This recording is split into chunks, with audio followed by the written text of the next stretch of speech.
At 6 o'clock, we'll start this special session of County Council. We'll all use the order. We'll start with the Pledge of Allegiance.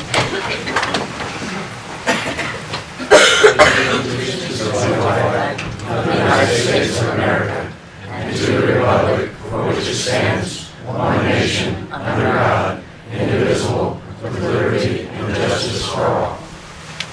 Thank you. Before we start, if you could turn off your cell phones, silence them, pagers and electronic devices that you may have, please, we appreciate that. We have two items of business to discuss tonight. The first is just an in-house housekeeping item. We have to ratify our budget from 2015 based on a discrepancy in the date uploaded to Gateway. The Department of Local Government Finance has requested that we ratify the 2015 county budget that was adopted September 2nd. The budgets remain the same. This requires that we re-sign the budget ordinance. So we will just, I'll sign it, we'll just pass it down. Remember what you voted the last one. If you don't remember, Debbie could remind you how you voted. We do need a motion. Okay. Sorry, getting ahead of myself. Okay. I'll move to approve the, 25th. are we going to call it an ordinance or? Yes. Okay, I'll move to approve the ordinance for the 2015 budget. I'll second it. We have a motion and a second to ratify the 2015 budget. Is there any further discussion? If not, we will do a roll call vote. Councilman Winter, Aye. Councilman Strong, Yes. Councilman Wolf, Yes. Councilman Seidel, No. Councilwoman Wise, Yes. Councilman Flum, No. Councilman Nobby. Yes. Okay, you just sign it. And remember just to check A or nay, however you sign, check that, remember. Okay. Of course, we're here to talk about the proposed tax abatement for the Whitewater Wind Project tonight. If you haven't signed in and you'd like to address the council, there's a sign in here. Just raise your hand and we'll get it over to you. Otherwise, we'll, okay. If you didn't sign in and you want an opportunity after everybody's addressed the council, we'll give you an opportunity. If we want to keep this thing, not from going till midnight or whatever. But we respect the fact that you're here, that everybody's concerned and has an interest in this one way or the other. We would ask that everybody remain civil. We know that there's people that are passionate on both sides of this situation here. And we respect your feelings and we respect what you have to say. So that we do have a lot of people. We do have a lot of people signed up. We would like to limit it to 5 minutes or less for you to speak. If you go beyond that, I'll just simply remind you that your time is getting near so that we can have everybody speak. We've got almost 20 people, over 20 people already signed up, so that's a lot of people to address the council. At this time, I'd like to introduce Jeremy Farrell from NextEra. He'll give an overview, and just to let you know, you're here to address the council, not necessarily NextEra. The questions should be directed to the council. Not that they have any secrets or anything like that. I'm sure that if it's something that he feels he needs to answer, he will do that. All right. Well, thank you everybody for coming this evening. Thank you again to the council for the opportunity to speak with you again this evening. As we mentioned, we're here to seek the tax abatement and approval of the tax abatement this evening. So I've been asked to give a brief overview of the project. For any of you who attended the public informational meeting in Rush County a few weeks ago, this is going to look very similar. It's the same presentation. So I'll go through the project. I'll go through who we are as a company. And I'll go through some general information on wind, and then drill down a little bit more specific on this particular proposed project. So thank you again.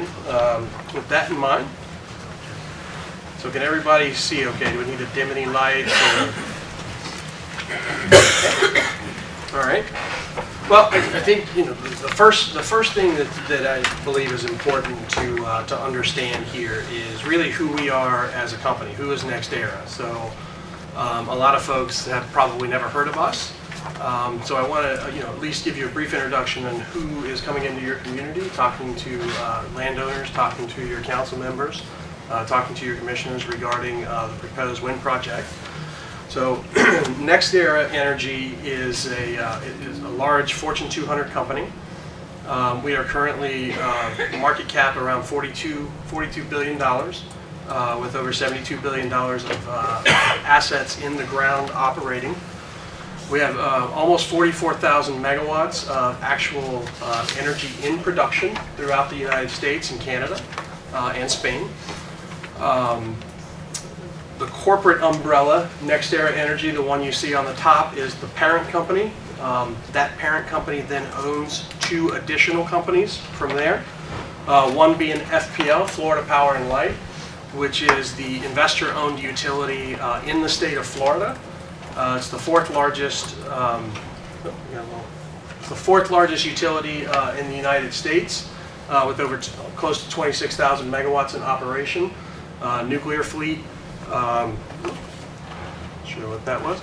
A little bit of, we have nuclear, we have natural gas production, we have solar, and a small interest in some oil, all operating within Florida itself. Then on the other side, the company that I'm here for, that I represent, is NextEra Energy Resources.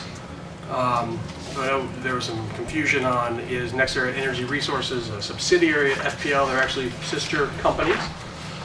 So the company that I work for, NextEra Energy Resources, is the company that works in the unregulated market. So the market that is outside of Florida. So any market that is unregulated, where wholesale generators can go in, build a power plant, and then sell that production to an off-taker, to somebody who wants to buy that, be it a local utility, commercial and industrial customer, or anybody that's able to purchase that power and utilize that power. So that's the company that I work for. We are the largest generator of both wind and solar in the U.S. So we have over 18,000 megawatts in operation throughout the fleet. Over 10,000 of that is actually wind generation in a number of states and again Canada. And you see up there 25 states in Canada, and I'll show you a little map of where some of that is. The point of all this information is not to throw out a bunch of numbers to say, hey, look who we are, we're a big company. That's not the intent of this information. The intent of this information is to show you that, yes, we are a large company, but what that means is that we're an experienced company. We're experienced in, again, not just wind, we're experienced in nuclear, we're experienced in natural gas, we're experienced in wind, we're experienced in solar, and experienced in oil, and in a few previous life we were experienced in coal. So we're an experienced company. We're not just the company out there trying to throw up wind turbines or solar arrays. Again, our nuclear fleet, we're the 4th largest nuclear fleet in the country, with FPL and our interests outside the state of Florida. So this is just a map of where we are. All right, so again, we're in 25 states, we're in 3 Canadian provinces. You see a number of, all the states that are green are areas in which we have operating sites, be that wind, natural gas, nuclear, little oil, and some solar. The predominant generation mix that we do utilize on NextEra Energy Resources is wind. And you see we have over 10,000 megawatts of wind in operation throughout the country and in Canada.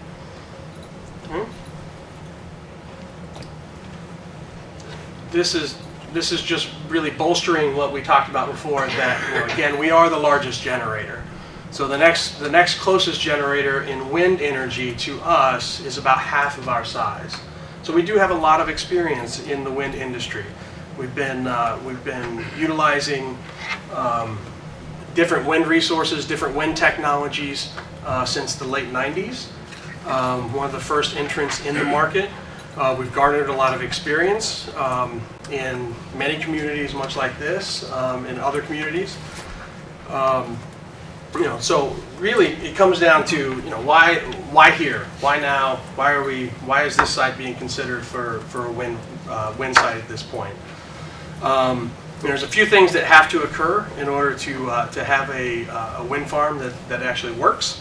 I don't think the first one is a surprise to many folks, but you have to have strong and consistent wind, right? There has to be wind resource available to utilize for production. This site does have very good wind resource. We've done a number of analytical studies. We've had measuring technology in this area since '07. And so we've had a nice history of the wind resource that the area offers, and we're happy with that. The other piece, obviously, we want to have we have to have somewhere to put the power, if you will, right? Once we generate that power, it has to go somewhere. So in order to have a site that makes sense, you got to have a site that is relatively close in proximity to either transmission, distribution. You got to have somewhere for that power to go and for it to transverse into your homes and to your businesses. So this site again is set up very nicely with the transmission area. So really good transmission in this area that we like. Again, we've studied it. It's available. It's not overloading the transmission capacity. There's not a number of upgrades that have to occur. So again, it's a good site from a transmission perspective. Another piece, obviously, we have to have willing landowners in a supportive community, right? And I think, again, for those of you that were in the meeting a few weeks ago, I'm not naive enough to believe that everyone in this room is happy or that everyone in this room is upset. But at the end of the day, right, you have to have willing landowners in a supportive community to really drive this project home. We also have to be in a place for someone to buy the power. Remember, I mentioned that NextEra Energy Resources is out there selling as a wholesale generator to other parties. This particular location is situated very well in a particular market that has very good power prices, with a lot of individuals interested in buying power from this specific area. So again, we've looked at that and we've checked the box on that. And then, quite frankly, you have to pick a site that has a low impact risk to wildlife. And we'll talk a little bit more about wildlife and a number of studies that we're required to do and that we do related to sites. But again, we've looked at a lot of that and we've checked the box that we're happy with this particular area related to impacts to wildlife. So I want to go over a few. What are the benefits of wind power? We talked a little bit about wildlife and environmental issues a little bit earlier. Wind power, it obviously creates no air or water pollution. Right? There's no pollution. There's no fossil fuel that is needed to run these power plants, which they are. It's a free resource. It's a renewable resource. It's a resource that we all see every day, and it creates no air or water pollution. That really goes along the lines with greenhouse emissions. And again, I'm not here to engage in a political debate, whether you believe in global warming or you don't. That's really not the focus of this. But the mere fact of wind production is it does produce no emissions. Okay. Wind power is also very efficient and reliable. Like I said, we've been in this area since about '07 measuring the wind resource. We like the wind resource here. Wind turbines. What you'll see when you go out there and look at you look at some things where folks are not necessarily happy about wind turbines. They'll say, well, they only turn whatever. They only produce 20%, 40%, 30% of the time. That's a bit of a misnomer. So wind turbines actually spin and produce some form of energy 96% of the time. Okay? So when you're out there reading those, what they're referring to is the average capacity over a given year. Okay?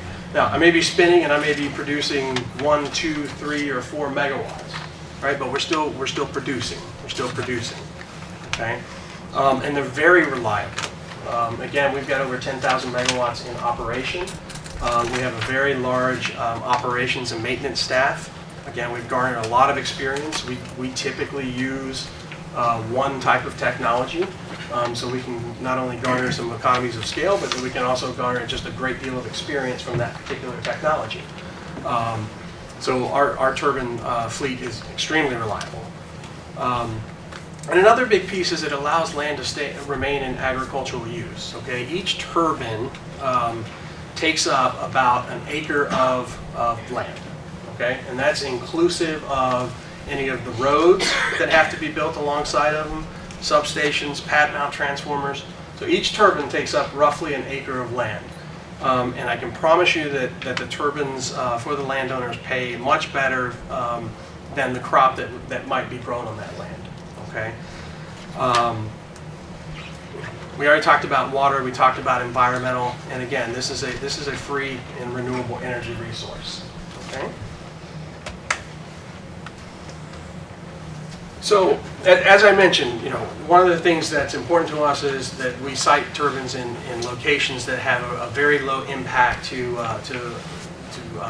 wildlife. Okay. There are a number of studies that are required in order to actually site a turbine, to site a wind farm. We have to go through consultations with the United States Fish and Wildlife Service. We have to go through with the state wildlife services, which in this case is the Indiana Department of Natural Resources, and we have to consult with those agencies quite frequently. We have to do a number of studies related to the bat technology. Excuse me, bat hibernation patterns, bat migration patterns, any bird, and then we do an extensive, exhaustive search. Actually, let me rephrase. The Fish and Wildlife Service does an extensive, exhaustive search that we pay for to check and see if there's any other type of endangered species in the area. Whether that be in some areas, there's been flying squirrels, there's been cheat salamanders, there's lesser prairie chickens. There's a number of things that are on the endangered species list. And we do an extensive search to make sure that they are not located in any given area where we are trying to go. So, again, like I said, we've been in this area since '07 measuring. We've been doing environmental stuff in here since really about 2010. We've done a number of bat habitat studies. We've done migration studies. And again, we're very comfortable with with this area and the effects that this particular project may have on wildlife in the area. Okay. So what you see there, that picture is depicting. It's a little hard to see, but the two poles that you see kind of growing out of the dirt there. In between those two poles, there's actually a net, which we are required to put up. It's called mist netting. So the intent of this is we find bat migration patterns, we find bat corridors, any particular area that they may like to roost or reproduce. And we have to put up these nets and we catch the bats. Okay, we catch a number of bats. And the intent of that, and avian species as well, but the intent of that is so that, again, we can identify the species that are consistently utilizing this area. So we are required to do both a spring and a fall survey for 2 to 3 years. We've again completed the spring and the fall one survey. We've done the spring raptor. We've done the summer here as well, and we just concluded with the fall avian study. We still have one more spring bat study to complete in 2015 that we will go forward with. But again, we do this in very strict consultation with the U.S. Fish and Wildlife Service and with the Indiana DNR, with the IDNR. All right.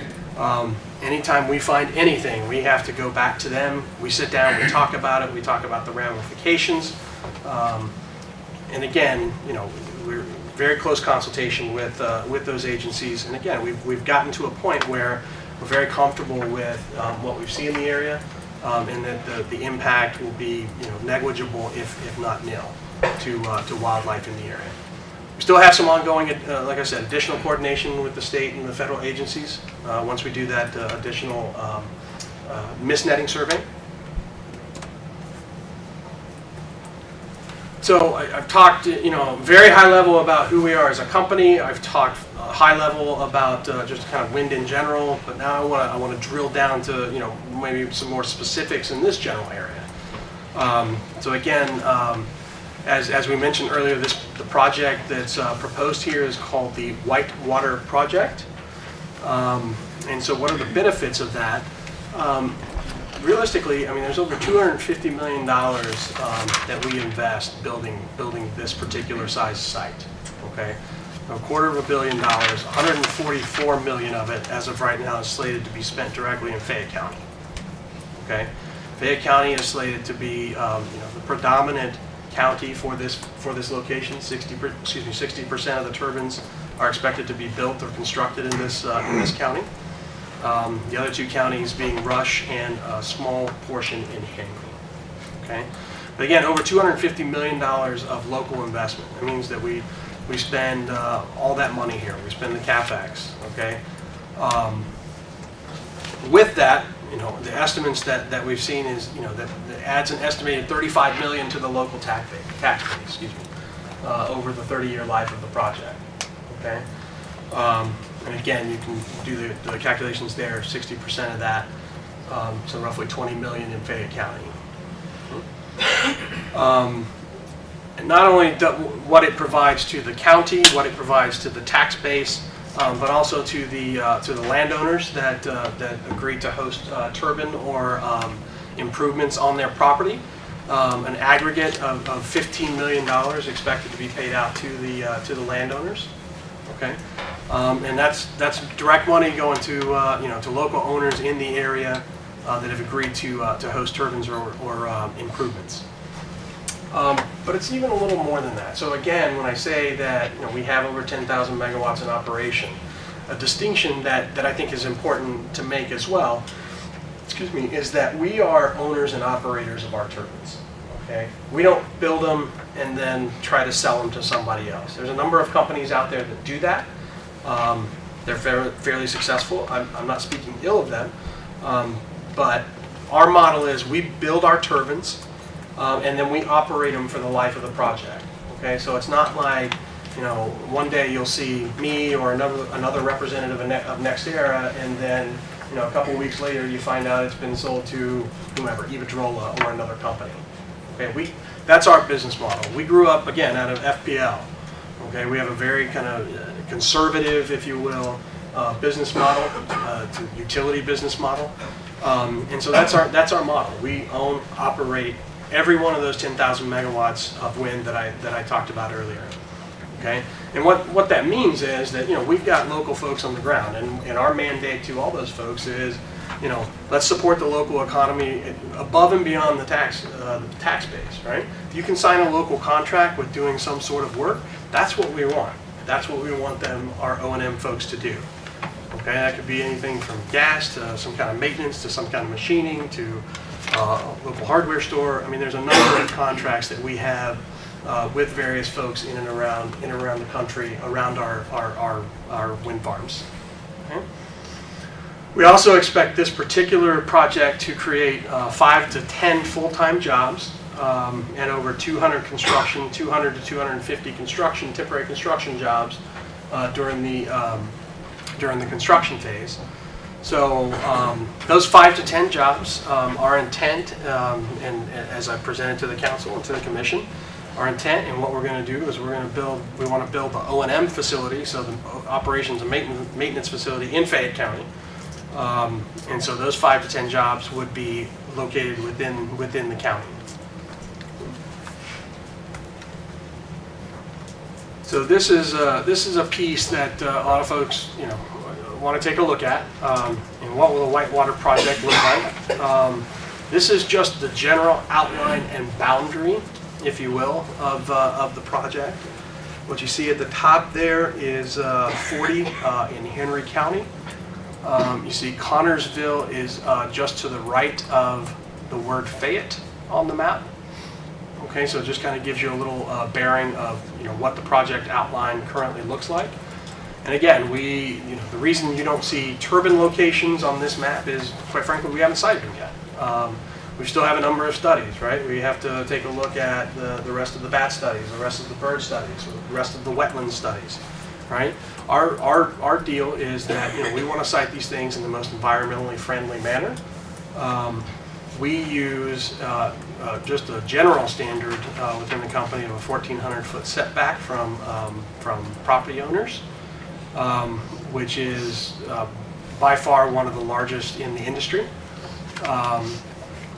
So again, this project is located across Fayette, Henry, and Rush counties. The intent of this project is to build a project that will be upwards of 150 megawatts of electricity to be generated from the site. Again, we're looking at approximately 77 turbines, 60% of those, 43 in Fayette, and then you can see the rest of them, 25 in Rush and 9 currently proposed in Henry.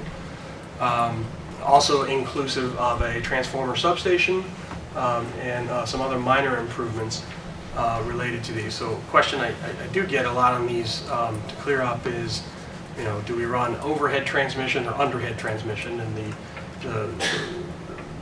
the collection lines, so the lines that go between turbines so the power can continually feed through to the substation, is all run underground. And it's, as I mentioned, we are a wholesale generator. We are not a utility. We have no rights to eminent domain. If somebody doesn't want to participate, we can't force them, nor do we want to, but we don't have the ability to force them to participate. So just wanted to definitely clear that up as well. These are very general pictures of, you know, what does construction look like. You guys, this particular area has had the benefit to see the Wildcat project, the Headwaters project that's being built in Randolph County. All those turbine components have been delivered to the Fayette County Airport over here, Metal Field. You've probably, a number of folks in this room have probably seen turbine components rolling down the road recently, but I at least wanted to give you a general idea, you know, of what it looks like. You know, up there on the far right, you see the trench diggers for that underground cable that I was talking about. We talked about turbine roads, maintenance roads. That's on the bottom left. Just kind of give you an idea what they look like. You know, what do we require? We obviously have some place to lay down the turbines when the components are delivered, and that's what you're seeing at the Fayette County Airport right now. Construction laydown yard. We have underground collection. We need the roads. There's Met towers, and then as we talked about with the O&M facilities as well. Okay. So I like to somewhat close with this. There's a common number of typical questions that are raised when folks hear that there's a wind farm coming into your town. As I mentioned certainly at the last public meeting, and as I'll mention again today, you can go on the internet and you can find anything you want to support any position that you want to take. Right? I'm going to tell you that right now. Okay. But you know, I hope that you'll at least hear what I've had to say. The fact that we do have, again, over 10,000 megawatts in production in 25 states and 3 Canadian provinces. We've got some experience with these things. So one of the questions that typically comes up are, you know, how loud are wind turbines? Okay. The mechanical noise from turbines, quite frankly, it's almost undetectable. Usually, you can't hear it over the actual wind that's blowing across the blades. Okay. They do make a whoosh sound, if you will. Okay, as the blades are turning, you go whoosh, whoosh, whoosh, whoosh. Okay. Again, typically, you know, I know that I took my family members to a turbine location. We pulled up and we rolled down the windows, sat there for about 30 minutes, and my wife literally told me, she said, I wish the crickets would be quiet so I could hear the turbine noise. You know, I say that, you know, look, is it going to be drowned out by wind? Is it going to be drowned out by crickets? Is it going to be drowned out by whatever? All the time, the answer is no. But it's a very low noise that most of the time is undetectable. So we talked a lot about wildlife and birds. Do turbines pose a danger to area wildlife or birds? The answer is yes. Any structure poses a danger to wildlife or birds. That's corn silos, that's buildings, that's cars, that's trucks, that's combines, that's any structure, period, poses a danger or a threat to wildlife, birds or bats, okay? But I think the important thing is, unlike some of those things, like the corn silos, the combines, the cars, the trucks, the buildings, etc., is we have a very extensive environmental process that not only are we required to do, but we go above and beyond that, quite frankly, as well. We have an entire team of environmentalists working with the company that specialize in various areas. If you were at the previous meeting, I had a couple environmental folks with me. Usually they outnumber me 2 to 1. So again, do they pose a threat? The answer is absolutely.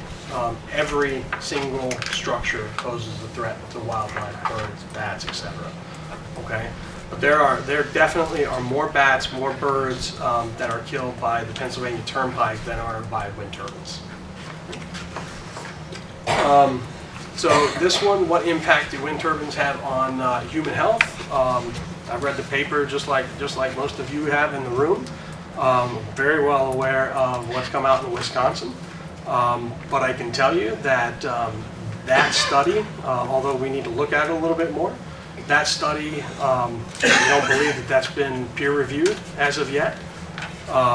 And all the information that we have, again, on our 10,000 megawatts that we have in production, is that there has been no scientifically peer-reviewed study that shows that there is a correlative effort between wind turbines and health effects. Okay, like I said, I realize I could pull up right here. I can go on hundreds of websites right now that are that put up information about health effects. All I ask, and this is the same thing that I said at the previous meeting, all I ask is that when you take a look at that information, take a look at who's reviewing it, who's signing off on that, who's agreeing to that, and make your conclusion from there. So another big one that comes up is what effect could a wind farm have on my property value? That comes up quite frequently in a number of communities that we've been in. Wind turbines are not typically sited in urban areas because of buildings and things of that nature. So the majority, if not all, of the 10,000 megawatts that we have in production are on lands that are very similar to what we have here in Fayette County. Some of them in the mountains, but a lot of them are on farmland. Look, again, you can go on the internet, you can find people who say one thing or the other. Again, it just comes down to who's doing the studies.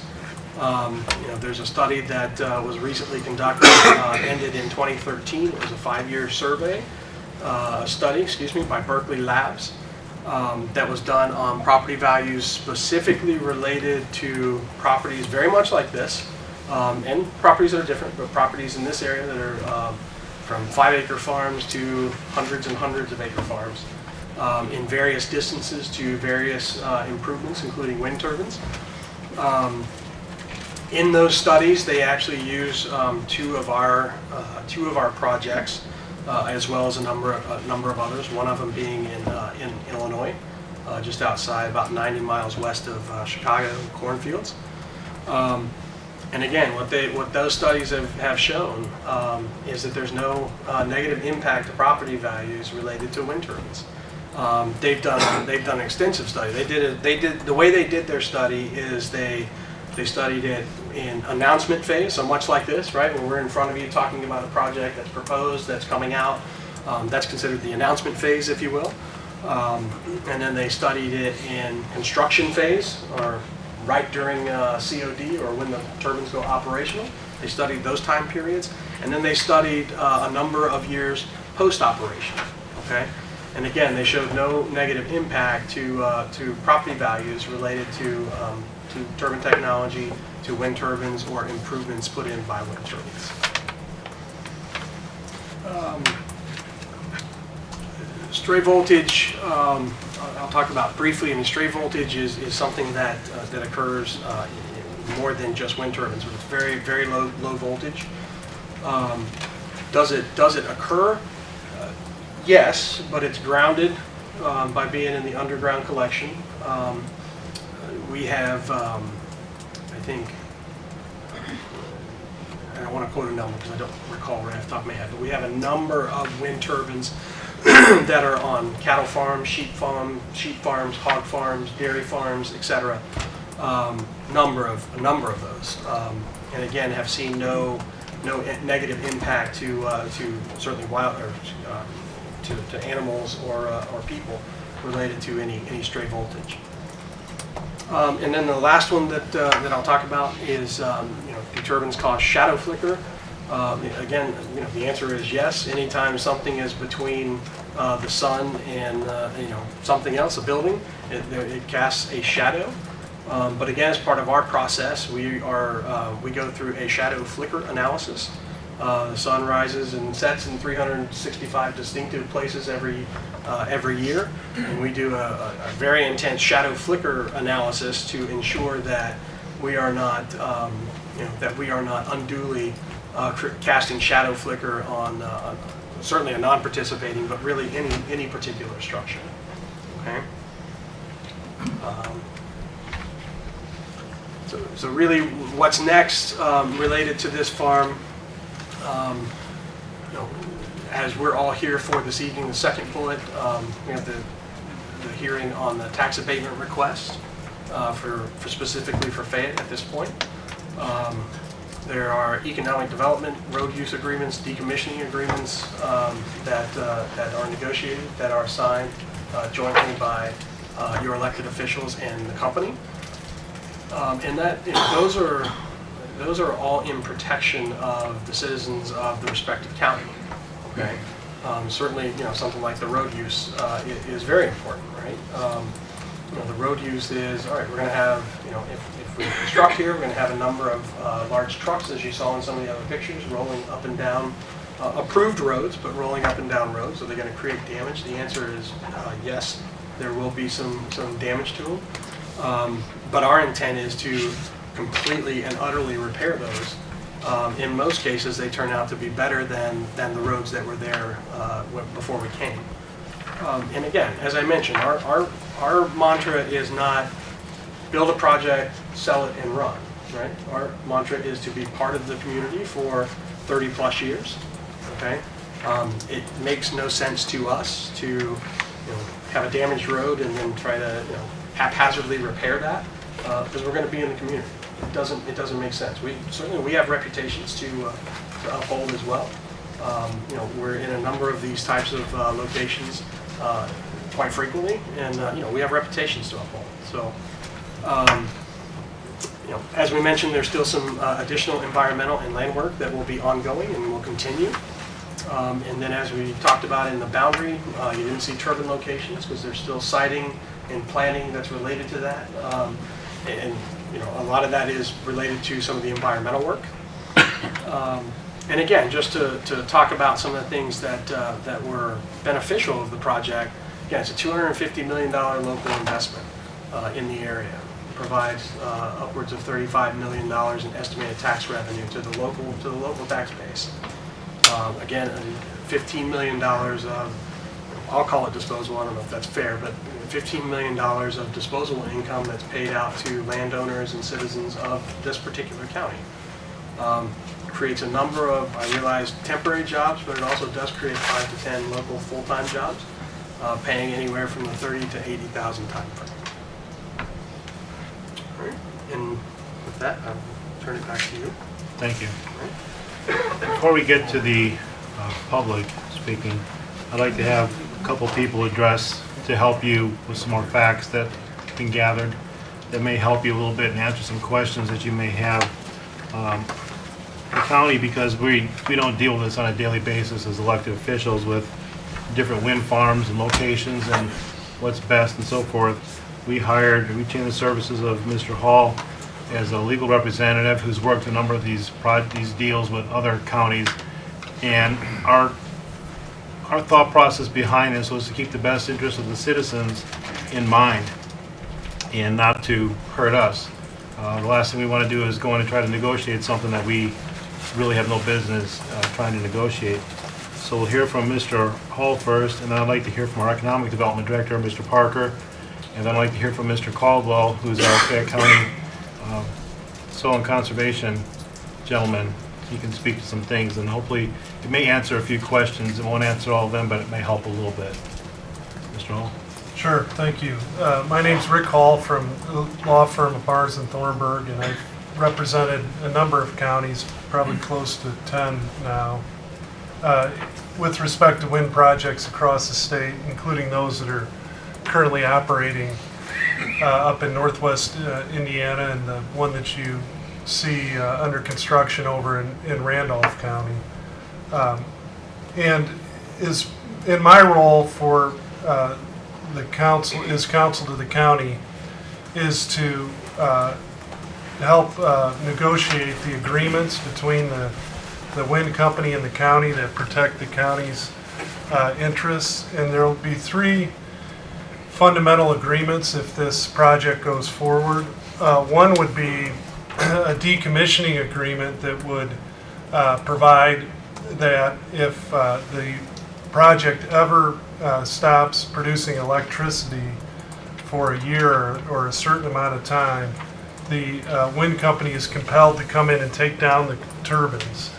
And that obligation is secured by a third party through a bond or a letter of credit, because obviously one of the circumstances where they would stop functioning is if the county, if the company goes out of business, in which case you would have a hard time enforcing their obligation to take down the turbines. So you get that secured by a third party through a letter of credit or a bond. Then the second agreement would be a road use agreement, where the company is going to be obligated to come in and upgrade the roads to a point where they would be sufficient to handle the massive loads that these turbines put on the roads as they're trying to install them.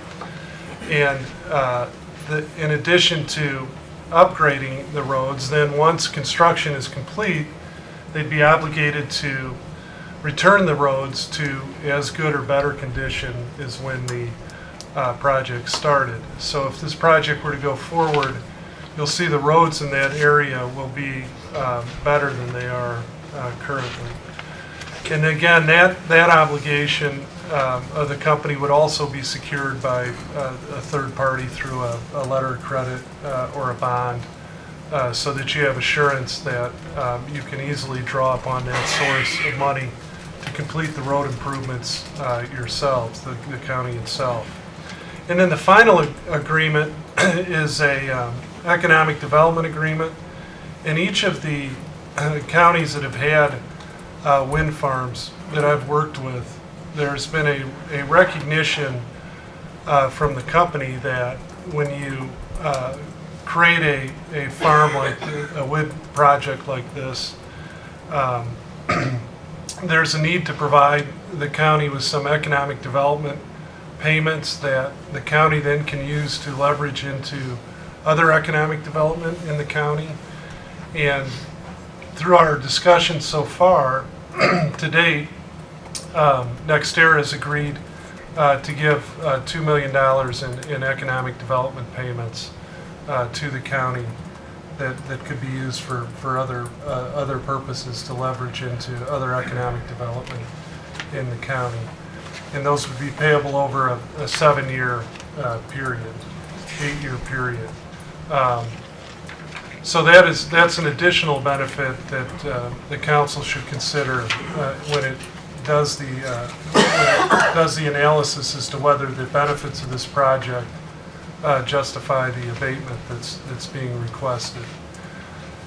Under current law, for years there was a traditional tax abatement schedule, and that schedule was eliminated by the state legislature, and now county councils have the ability to set whatever schedule they desire for a project. And in this case, the abatement that's being requested is 100% in the first 5 years, and then 50 in year 6, 40, 30, 20, 10 percent for the remaining 5 years, for a total of a 10-year tax abatement. So unless there's any questions from the council, I'm happy to turn it back to you, Mike, for the public hearing. Does anybody from the council have a question for Mr. Hall? Yes, I got one. If the project would stop and you said the turbines would be taken down, is it in the agreement that the roads would be repaired again? Because they're gonna take all that stuff out, so. That's right. So if they have to decommission the turbines, take down the turbines, there'll be a requirement that they have to post security. They have to repair the roads, and then they have to post third-party security that would guarantee that obligation. Okay, thank you. Mr. Hall, one quick question. If the landowner wanted to keep a decommissioned tower, is there language in these agreements to allow them to do so? Well, I think that's something that could be worked out between the county and the landowner. What this agreement does is it compels the company at the county's request to decommission the turbines. And I imagine there's a similar requirement in your lease with the landowners that requires decommissioning if the landowner desires. This is just an additional layer of security that the county itself could force the turbines to be taken down. But if somebody doesn't want it, I think that's something that could be worked out with the county and the landowner, and then you just wouldn't compel the company to take it down. Okay. Thank you. Any other questions? Thank you. Mr. Parker?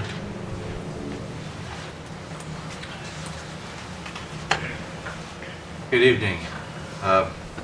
Appreciate comments by Mr. Hall and the presentation from Jeremy.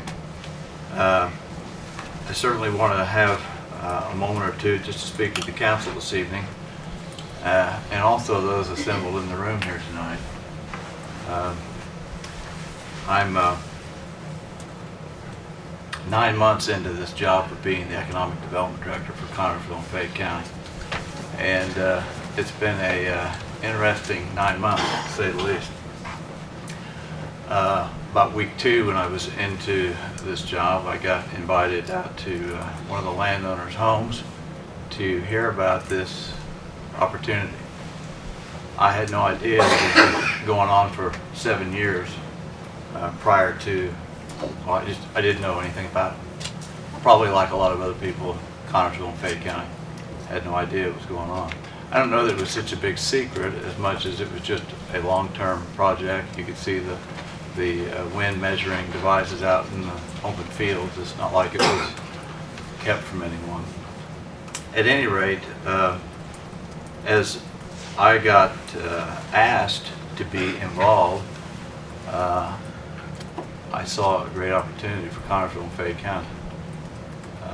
Certainly we've seen, and I think we can all recall missed opportunities in the past that we wish we would have capitalized on, and we didn't.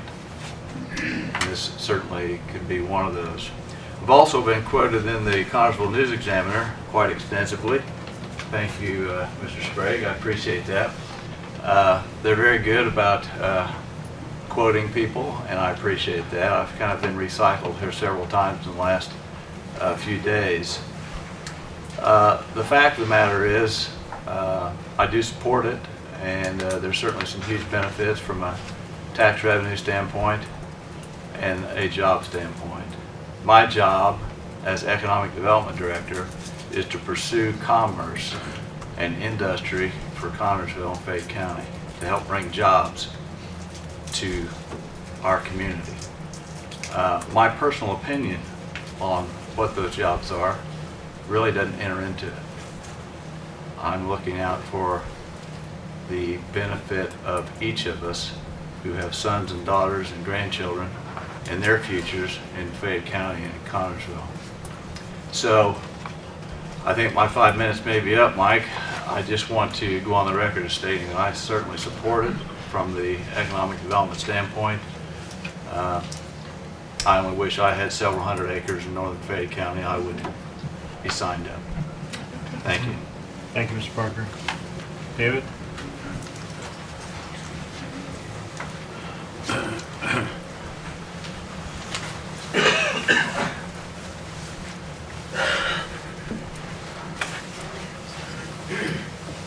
My name's Dave Caldwell, and I want to make sure y'all know I've got a cousin by that same name, and I don't want you to blame him for anything I might say.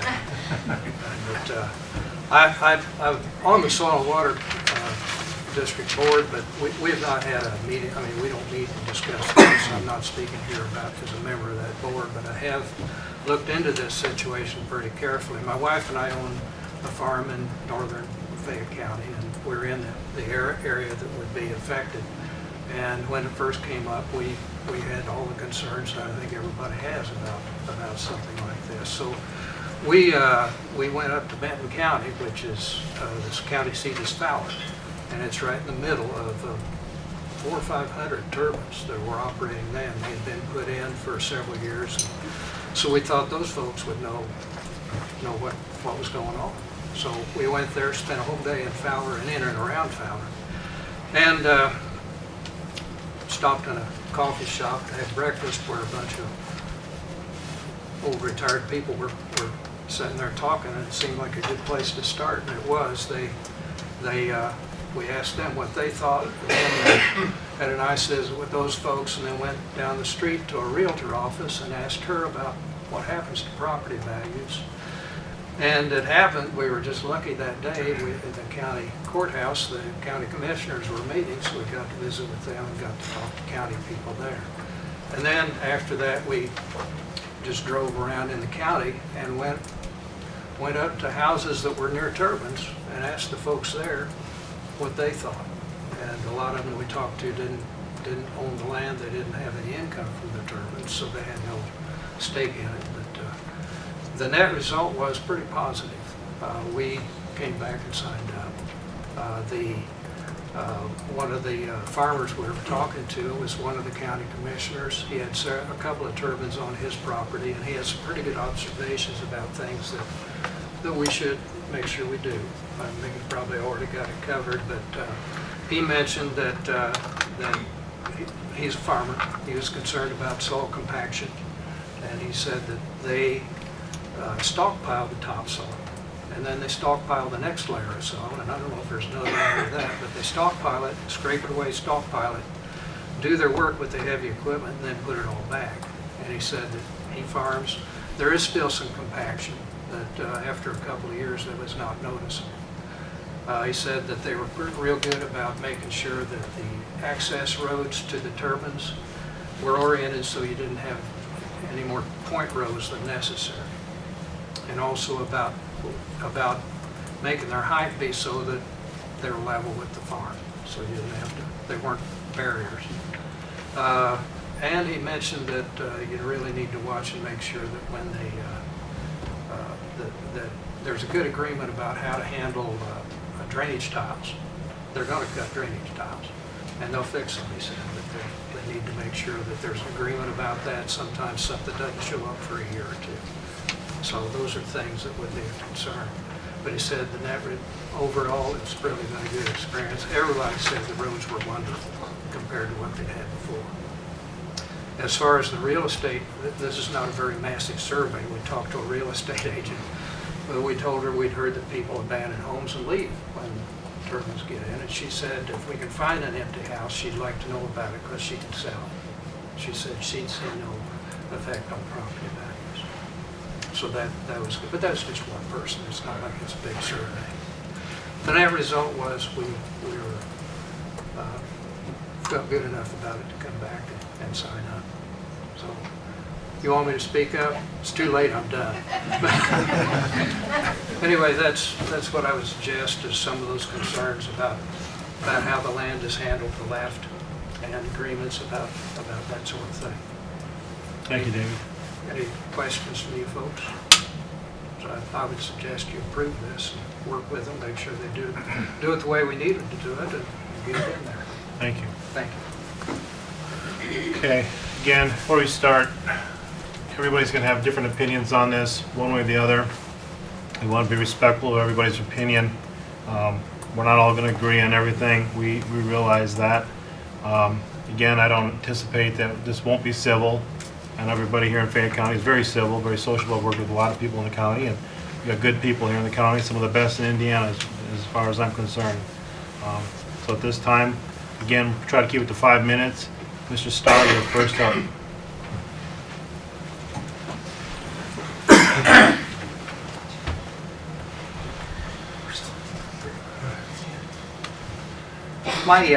My comments here this evening will be brief.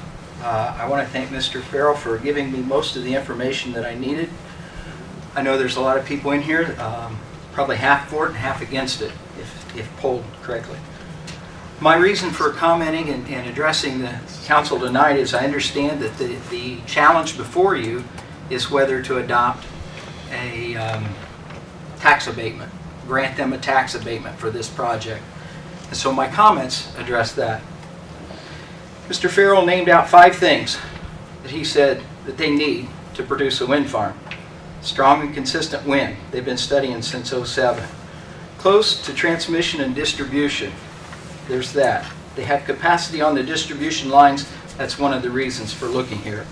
Willing landowners that support the system. We know that there are some in the room that are doing that. Place where they can sell the power, entities interested in buying the power. And the 5th thing he said is low wildlife impact. Nowhere in there did he say we need money, we need help to support this project. You're talking about a $250 million project. $144 million will be spent in Fayette County. That's the 60%. $35 million generated over 30 years. I understand the tax abatement they're looking at is a 10-year abatement. He expressed the abatement that was it's for a period of 10 years. If the figures that were quoted in the paper correct, they're taking a $35 million down to about, or a $30 to $32 million down to about a $20 million revenue stream into Fayette County for that, over that 30-year period. That's $8 to $10 million of lost revenue by granting the abatement to come. If you create jobs, we're looking at spending, or they're asking you to spend lost revenue of $1.6 million to $800,000 per job created over that 10 years. The site has been determined. The reason that they set up tax abatements and the abatement program is to try to help win a project to a community. If we were trying to, the Stant project, most recent, we're trying to keep jobs here in the community. It was to keep here. This project is not contingent on moving into a building in another town, in another location. They've already identified, they've been studying it since '07. So it's an issue of location, wind, transmission, landowners are supporting, the power they can buy, and wildlife. It's not, can they get this town or that town? So I don't think that the abatement is a tool that needs to be used and to be granted. And so I would challenge this council and the commissioners, who all is going to approve it, that the project, I'm not taking a stand for or against the project. My position is, if the project goes forward, I believe it is wrong to grant an abatement for the purpose of creating 5 to 10 jobs. Thank you. Thanks. Next up is Mr. Joe Schultz.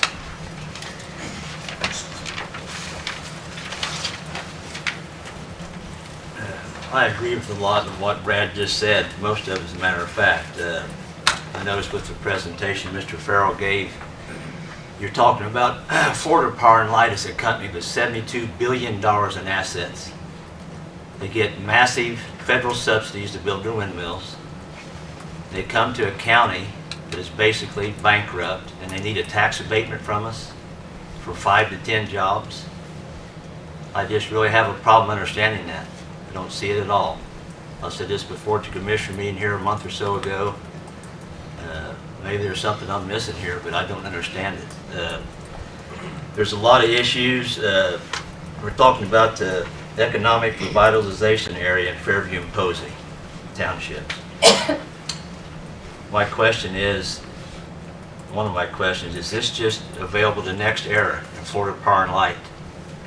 Will this tax abatement, or this economic revitalization area, is this available to other ag businesses, farmers that want to build a grain setup, livestock facilities?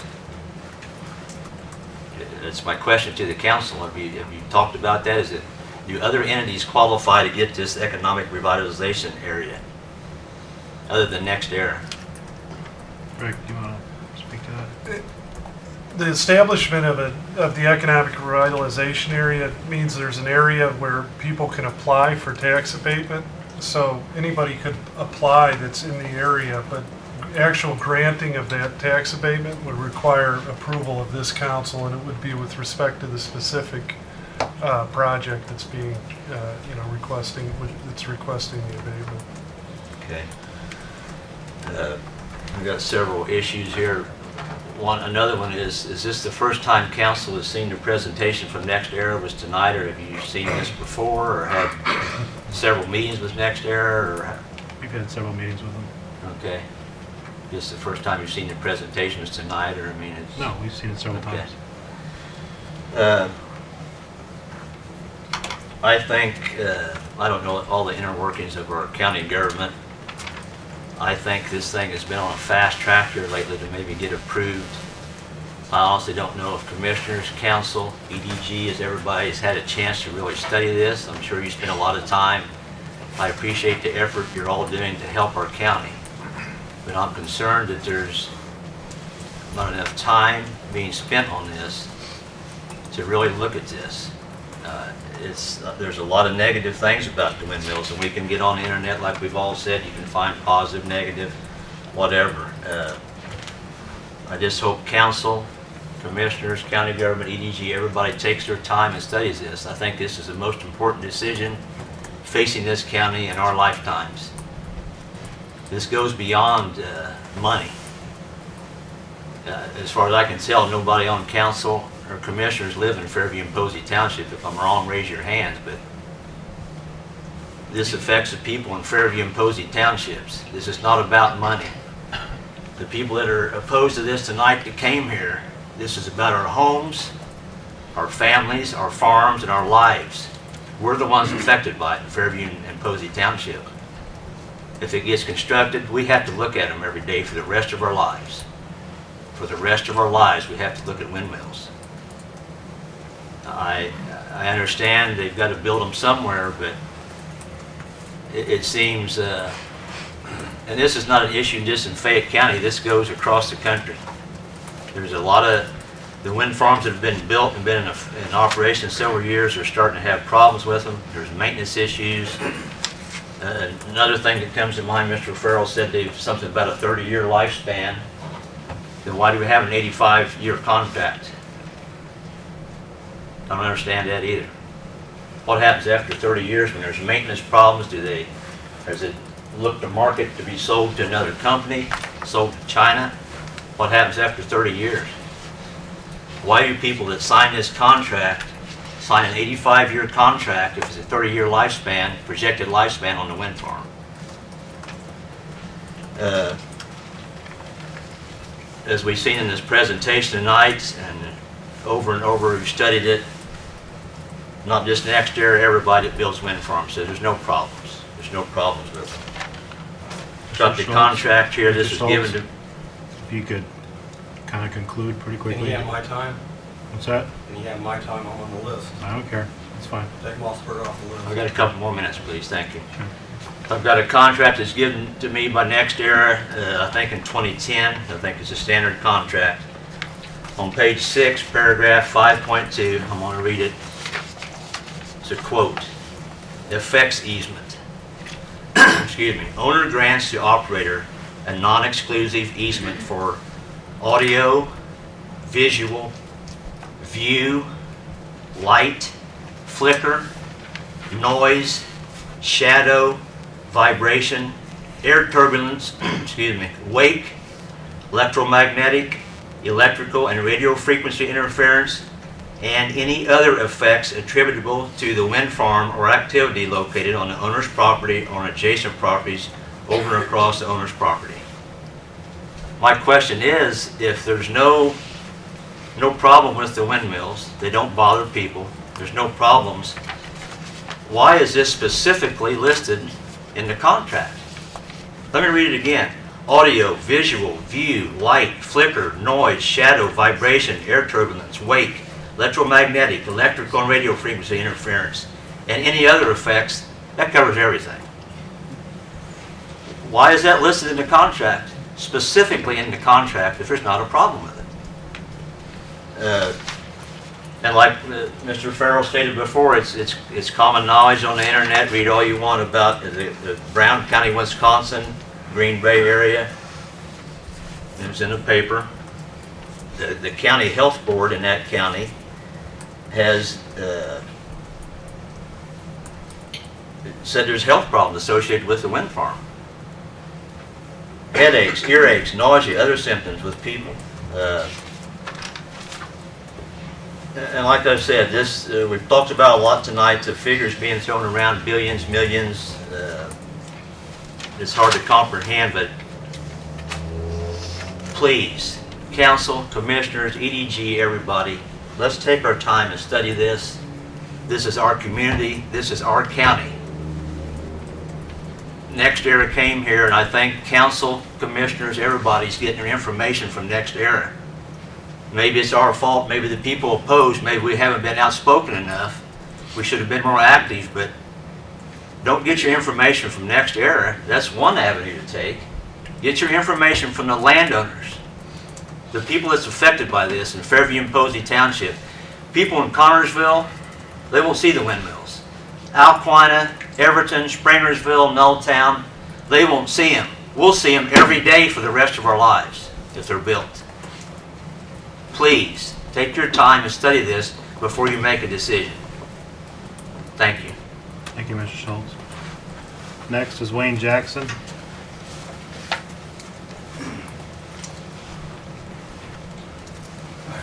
Thank the council for hearing my views on this. I want to make known that I have friends and neighbors here tonight that are for the wind farm and that are against it, as I am. The reason I speak tonight is on this tax abatement. If this entity has $72 billion worth of assets, I think they would be ashamed to ask for a tax abatement.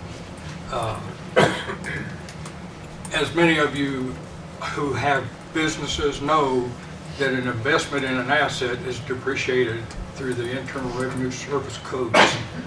Not only do they get a tax incentive for building this, they will be able to depreciate those investments over a period of time, which will have no investment at all. The tax abatement not only affects Fairview and Posey Township landowners, it affects every property owner in this county. And I don't know that the council can make a decision tonight on whether to accept the abatement or reject it. But I wish that you would have time to study and do due diligence on this. And it's like Mr. Schultz said, you've heard Nexel's view on this, but not the landowners. So please, take your time and do your due diligence on this. Thank you. Thank you. Next is Ashley Carmody. He pretty well said what I'm thinking, so I won't take any more time. Okay. Steve Lane.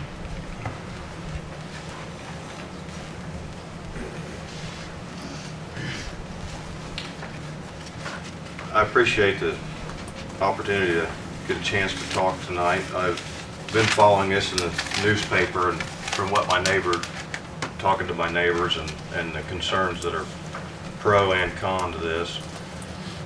On October 22nd in the paper stated that the county officials had spoke twice with the windmill company about a wind farm in Fayette County and wanting to see what they had to offer to the county.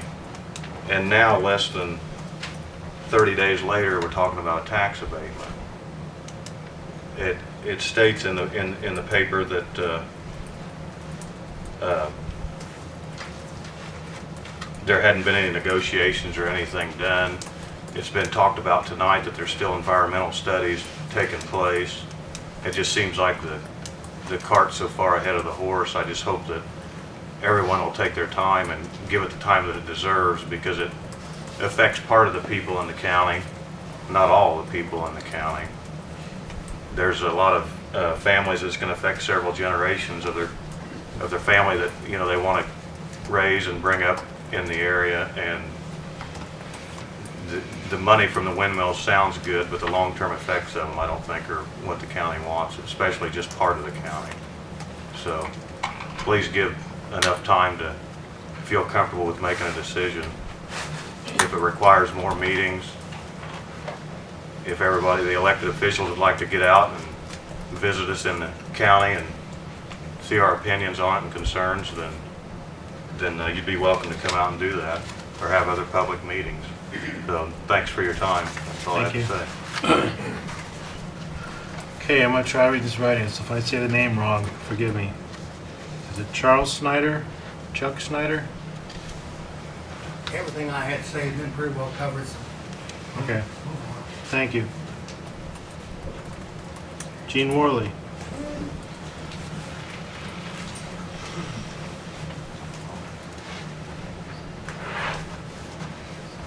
Good evening, all.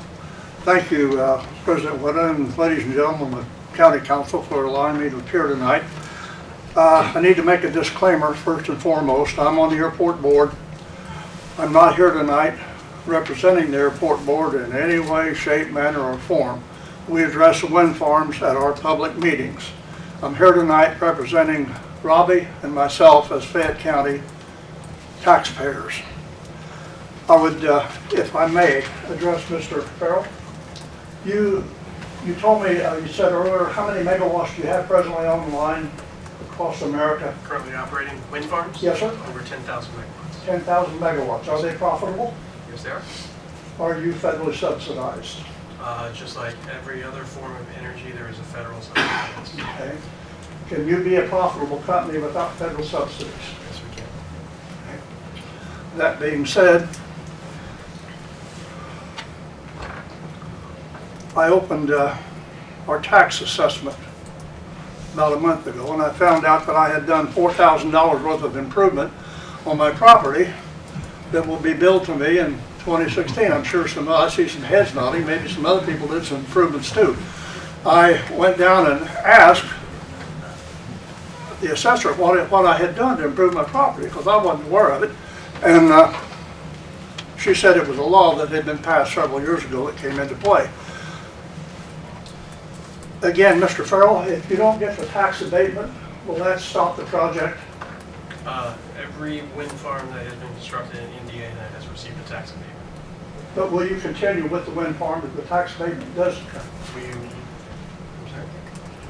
Yeah, I mean, there's competition for, pricing is dependent on the economics that go into the project. Yes, sir, but it's contingent on the tax. No, is it contingent? No, we would not continue Okay. the project in Fayette County. I read in the newspaper what the difference was in dollars. I don't recall. It's a substantial amount the tax or the tax abatement would grant. This is a for-profit company. We already subsidize them through our federal taxes. I believe in improving the county, and I want my county to do good because my taxes will go down, and that's one of my primary interests. We try very hard to do that. However, if this is a for-profit company and they have 41 billion or 41 trillion, whatever it is, in assets, as big as Florida Power and Light is and as NextEra is, I don't think the folks in Fayette County should be asked to give them a dime I think if they're going to pay taxes, they pay taxes like I do. I don't get any abatements. That's right. I don't know how many people here do. But if they're going to come to Fayette County and set up a for-profit business, industry is what this is, it's a for-profit, then it's my personal opinion, I don't think they should have a tax abatement. I have nothing against them at all, nothing. I'm looking at this purely from a point of view that that money would go into a $46 billion company. What are they going to do with it that we couldn't do better? Thank you. Thank you.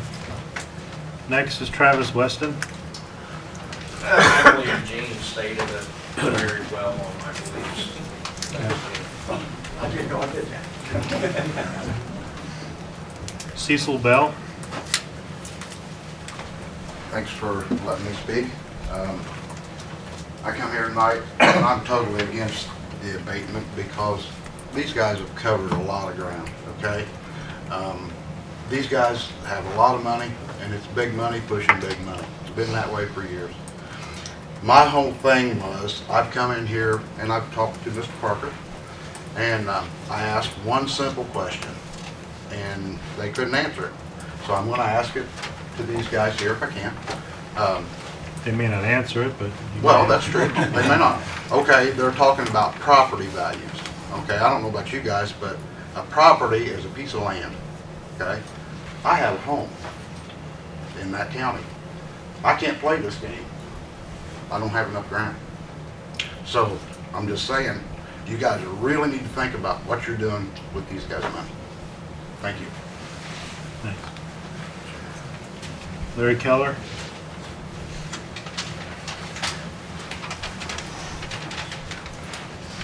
Good evening, everyone.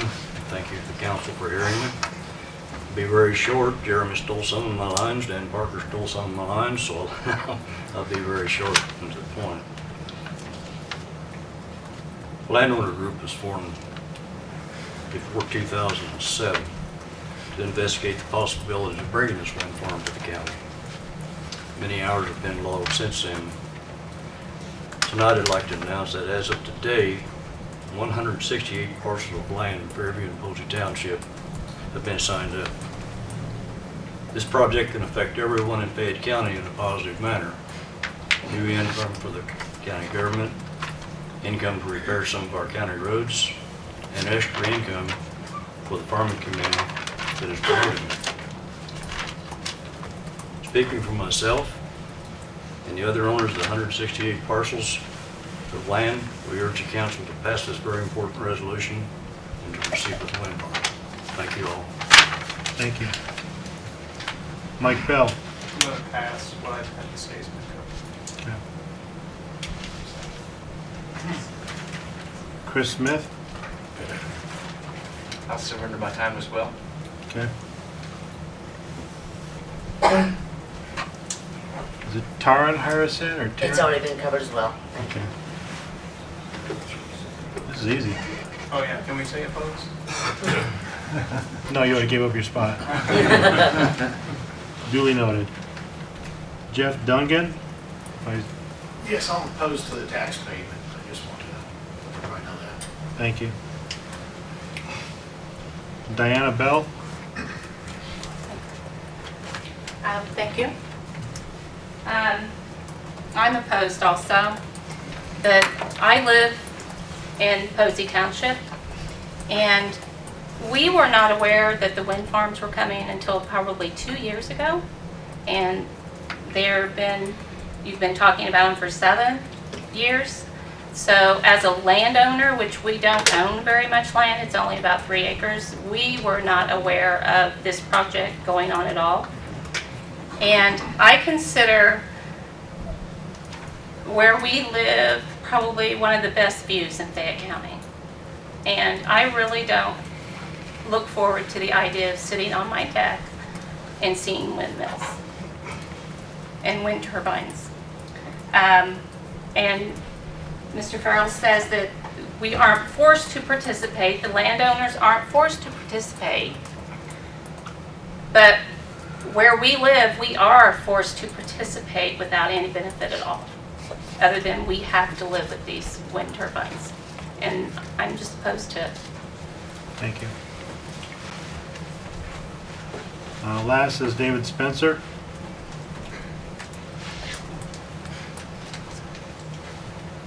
I also am a resident of Posey Township. I am not yet pro or con on the concept of the windmill farm in general.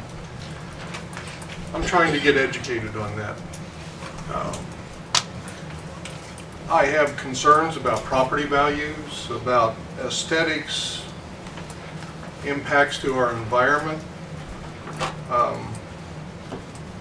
But here tonight, I understand that you're considering the tax abatement. Mr. Farrell has indicated that they've already identified our area as a prime location for this project. We're talking 3 to 5 permanent employees. I just don't understand the motivation for this council to have a positive action on a tax abatement for those kind of numbers, especially given you're competing against yourself. And I just don't see the wisdom in that. This community has, in the recent past, very quickly developed business relationships with companies that promised a lot, and those promises did not materialize, and it created a lot of negative consequences for this community. And I would just really hope that you take your time, become well educated on these issues. Do not rely on the state or the federal government to cover your bases for you. As I have started researching these topics, quite frankly, I'm amazed at the lack of regulation at the state and federal level.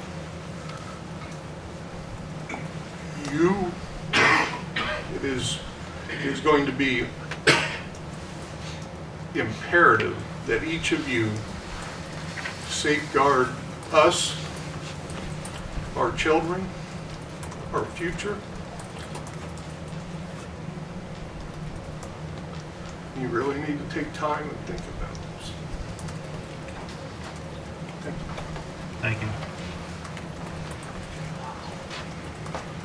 Does anybody in the council does anybody else want to address the council that didn't get a chance to sign in? Go ahead. First, I'll ask permission. I'm not an owner in Posey Township or Fairview. Would you come up to the and can we have your name, please? Melinda Bunzendahl. I'm not a property owner in the county. This doesn't directly affect me, but I do have questions I think that should be asked if I were to be there. I just ask permission for those that live there, if they mind if I ask those questions that I think they might even want answers to. Does anybody oppose? I guess as a generation that came back to town a year ago, I grew up here. I did live in Waterloo Township. That's where we grew up. I do have family that lives in Posey Township, hardworking farm family. I do want to ask those of you that are part of this company that wants to do this project, you know, you bring a lot of points. Obviously, you know that you can read negative and positive about anything. It's all a matter of opinion. And I would like for the people here to know of your company, how many of you live around these wind farms? It's a common question we get frequently. Wind resource in Florida is not good. You can't build them there. But I can tell you that the majority of folks in the company wish that we could live by them. But none of, it's a very small number that do. No, I would say we're 14,000 14,000 employee company within the 25 states that we talked about. I'm giving an estimate Right. that maybe 1,000 roughly. Okay, so less than 10%. Okay, so have you done that study with maybe those 1,000 people to see what, I mean, you've done all these studies and you still have more to do, correct?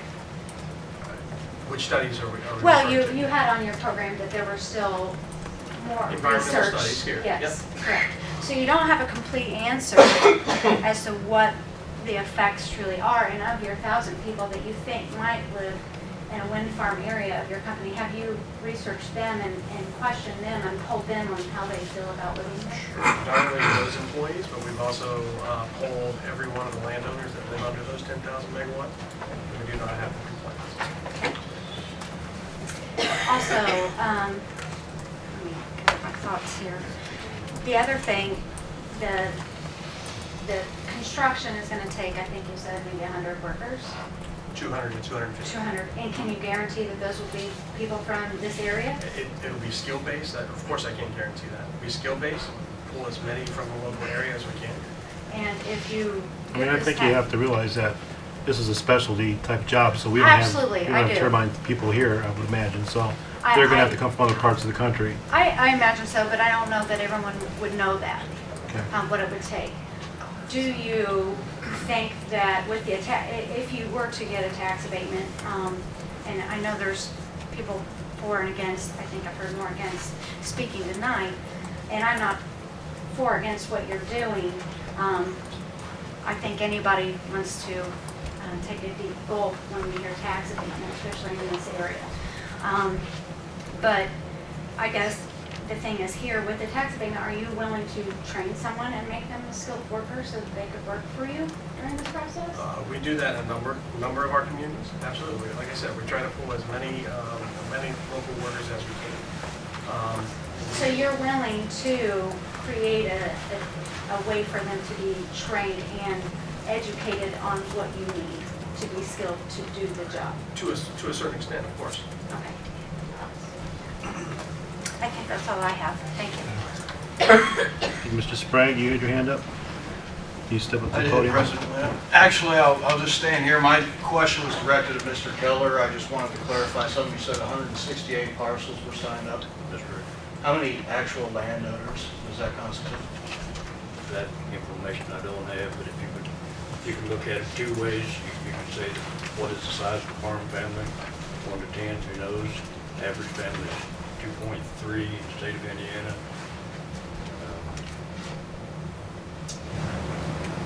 I really don't know what to tell you. I just simply asked because you have one property owner that owns 100 parcels of land. I just wanted to clarify. Thank you.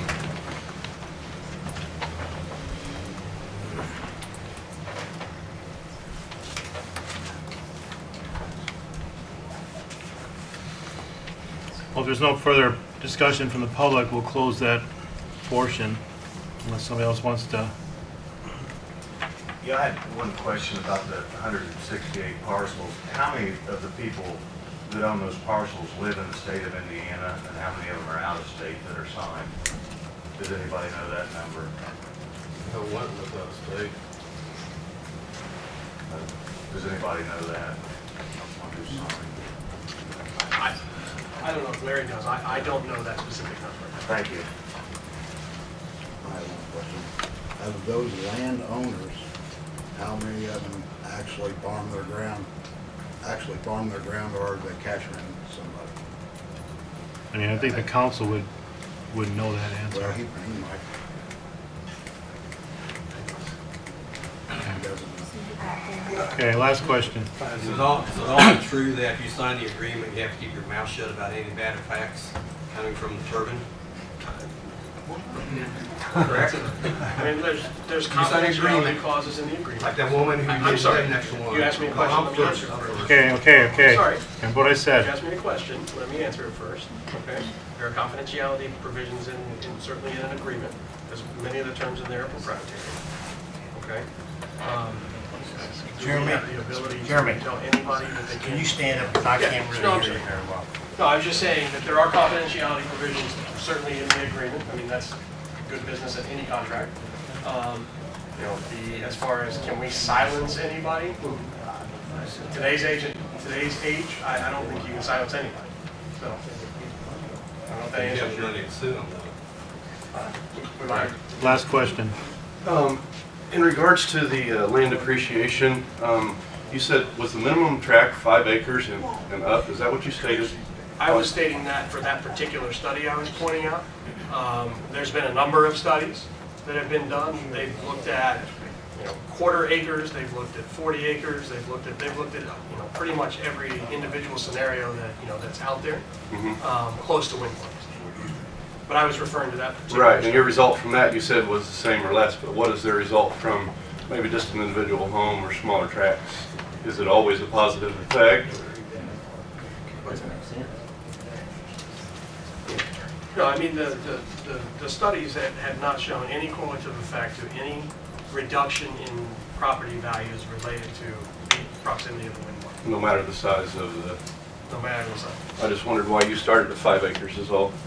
Yeah, again, because I was discussing that one particular survey that had just come out. Well, the public portion is closed at this time. Does council have anything that they want to say to address anything that they've heard? Yes, I will. I had a problem with the tax abatements from day one when I heard about this. They're subsidized by the federal government, and I don't see why another county or another agency, a government agency, has to subsidize. Mr. Farrell, I got a question for you. If this county did not approve the abatement, did you make a statement? I couldn't hear everything. But if we did not give you the abatement, would the project be dead? It would be very unlikely to be constructed in Fayette Okay. County. If Fayette County did not approve the abatement, but let's say Rush and Henry did, would you go forward with them and move the turbines from here to those two counties? I can't answer that definitively. That's a likely outcome, but I can't answer that definitively. Okay. Is it all three counties have to agree to the tax abatements or to make it go forward, or could those two agree? Well, the way you're asking the question is related to that specific map that I showed up, right? That has 60% in Fayette County with the others in Rush and Henry. That particular map would probably change. Okay. But the power lines are in Fayette County, and it still would impact Fayette County because you have to... They're actually not in Fayette County. Okay, they are. I heard they were. Okay. No, they're in close proximity to transmission lines. Yep. Okay. All right. Okay, thank you. Could I ask one more question, please, Mr.? It's closed. This portion's closed. Are there any more questions from the council? Yeah, I'd like to ask Joe Schultz a question.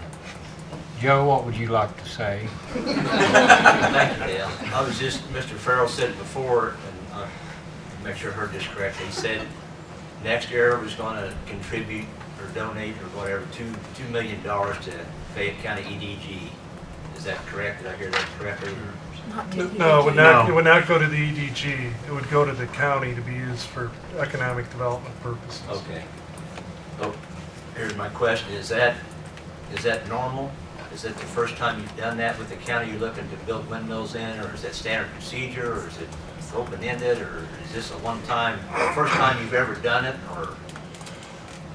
They did it right next door in Jay and Randolph County. No, it's not unusual. Yeah. I mean, that's your question. Is it unusual? The answer is no. Okay, that's my question. Thank you, Dan. Thank you, Joe. And to you again, Joe, your comments about page 6,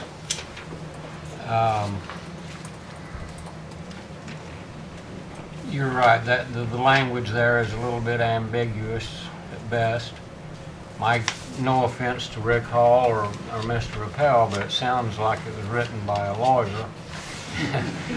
And it reads a whole lot like the warning label on a prescription drug, doesn't it? I would liken all those warnings and things like that to the same level of liability that any other company selling any other product would have to make. They want to be sure they cover all their bases. I think what you read on page 6 would probably equate to no more warnings than you would find on the label on a bottle of aspirin. Too much of anything's not good for you, you know. But I just wanted to make that comparison because I haven't found, I've done the best I know how to try to educate myself on this, and I haven't found any evidence yet of where the earth is vibrating and under your house or you know, any of these warnings that they try to protect, you know, the company wants to protect themselves from. And, now enough said about that. Now, Cecil, you said you can't participate in this because you simply don't own enough ground to participate. This thing went on for years and nobody really knew what was going on. I had a neighbor say, well, they're gonna set up this tower up here. They're looking at a windmill, checking the wind. That was as far as it got until I assume it was probably 2010 or 11 when they had, NextEra had their first meeting at Fayette County, and they had it up here. They had 2 in a row. And this one here, I'm not sure why they moved it to Rush County, but that's the way it was. And right now, like I said, my big question was, he keeps saying property value, okay? I have a home, so property is property, okay? And I own property also. So I need you guys to really think about what you're doing here because your sentence is life in a windmill farm. Yeah. I understand that not everyone in Posey and Fairview or the entire area that we're talking about owns enough acreage to participate in this. It's not, you said it's your home, you're not it's not a farm to you. And Mr. Jackson's comments about abatements, I certainly understand that too. Periodically we have to deal with abatements. It's one of the dirty sides of doing business in today's world. It seems to have become a national business model among corporations of all sizes, everything from small local businesses to multinational companies to get tax abatements. And that's one thing that local and state governments both have had to adapt to over the years because I can't remember right now. There's over 1,000 counties in the United States. Don't quote me on that number, but we're competing. Fayette County is competing with every other county in the United States for added jobs and added commerce, added tax revenue. Unfortunately, the tax abatement thing has become a tool of competition between communities, and some communities can afford them more than others. And I agree with you and all the others that don't like abatements. I don't like them either. We've all of our tax rates would be much lower, or would be somewhat lower right now if we didn't already have all the outstanding abatements that are already in existence right here in Fayette County. But it's a catch-22 situation. If you want to play chicken with these companies, like recently we had another abatement situation with Stance. If you play chicken with these companies and say, okay, we're not going to give you any more abatements, you either stay or you leave. What do we do if they take their jobs with them and leave? You know, that hurts worse than the abatement does. So, yeah, there's, all of you that have spoken have brought up some very good points, very good arguments. I understand every one of them. I agree with a lot of what you've said. Unfortunately, I'm one of the ones sitting here in this hot seat having to make a decision whether or not to make this first step for this project to either go or not. Now, correct me if I'm wrong, Mr. Hall. This resolution to approve an abatement is only one of at least 3 agreements that would have to be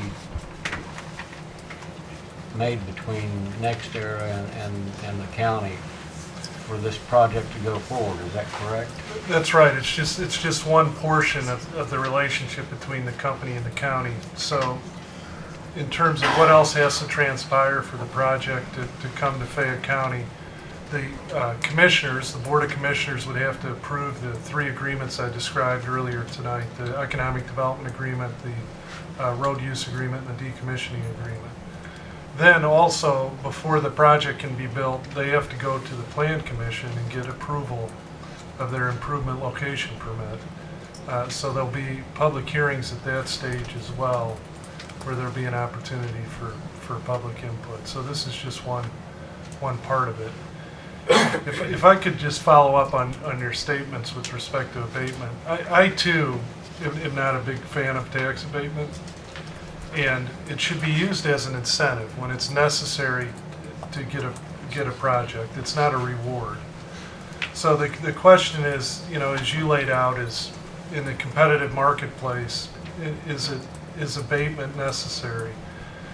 And you said it in kind of broad terms in the climate that we live in here in Indiana. But I think when you look at this project specifically, there's other particular facts that make you believe that the abatement is necessary.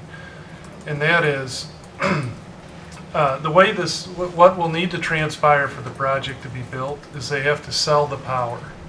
So they will then enter into a competitive process with purchasers of power, and then those purchasers will make that decision based on price. So the price that they can offer will be driven by their costs. And you have one of the main costs will be property taxes. So the environment is such that you have other counties that have signed up leases, signed up wind projects, where they've had the abatement approved, they've had these agreements signed, and they're just waiting to sell their power. And NextEra would be required to compete with them, and those other projects have tax abatement. So then when they go to set their price, that it's going to make it more difficult for them to price their power to a point where they're successful in obtaining that power project and contract, and then the project actually comes to fruition. And then that is not just about other projects that are signed up around the state, but you have NextEra itself, who is signed up with Jay and Randolph County, and they have tax. So one of the things that they've communicated to us is that, you know, without tax abatement in this county, makes their cost structure less over in Jay and Randolph County, makes it easier to price the power coming out of those counties, makes it more likely that they'll get a power contract. So when you have limited dollars, where do you want to invest it? You're going to invest it in your lowest cost location. So I couldn't agree with you more in terms of your general comments about abatement and whether in that it should be used as an incentive, not as a reward. But I think there's some particular facts here that would lend credibility to their statements that if there's not abatement, that it's not likely to happen. Again, that's, that's why you get paid the big bucks. You can make the decision whether you want to call their bluff or not. I just share that additional information. Thank you, Rick. But certainly, abatements are not popular with anyone who doesn't have one. I'll put it that way. People that do have them are perfectly satisfied with them. Would you mind, for the sake of everyone here, explaining the any future agreement that would be made between the county and the commissioners concerning the economic development payments and how that interfaces with the 100% abatement for the first 5 years of this project, and how one weighs against the other? Sure. The amount of the economic development payment that they've agreed to make corresponds with the amount of taxes that they would pay had they received only a traditional tax abatement schedule. So for example, in year 2, if they were to receive 90% tax abatement under the traditional schedule, they would have paid a certain amount. Under the new the schedule that's proposed this evening, they would have 100% taxes abated. So that difference is converted to an economic development payment. And H.J. Umbaugh, your financial advisor, has run that calculation so that the amount of their payments are increased to reflect that additional tax abatement savings that's over and above a traditional schedule. Yeah, so the economic development payments for the first 5 years weigh practically the same, have practically the same weight as traditional property taxes would. Is that the correct assumption? Traditional property tax abatement would. So this is an accelerated abatement schedule, the 100% in the first 5 years. So when you look at the taxes that they would pay under a normal, a traditional tax abatement schedule, I say traditional, it's, this, like I said earlier, the legislature's thrown out any statutory schedule. It's all to the discretion of each county council what schedule they want to adopt. But under that old schedule that used to be in the statute where you did 100, 90, 80, 70, they would have paid more in taxes. But under the 100% for the first 5 years, they pay less in taxes, but those taxes are translated into the economic development payment. I wanted to bring that point, try to make that point clear, that even though this document reflects a 10-year tax abatement, does not mean that NextEra Energy gets off scot-free from day one. They begin making payments beginning year 1, which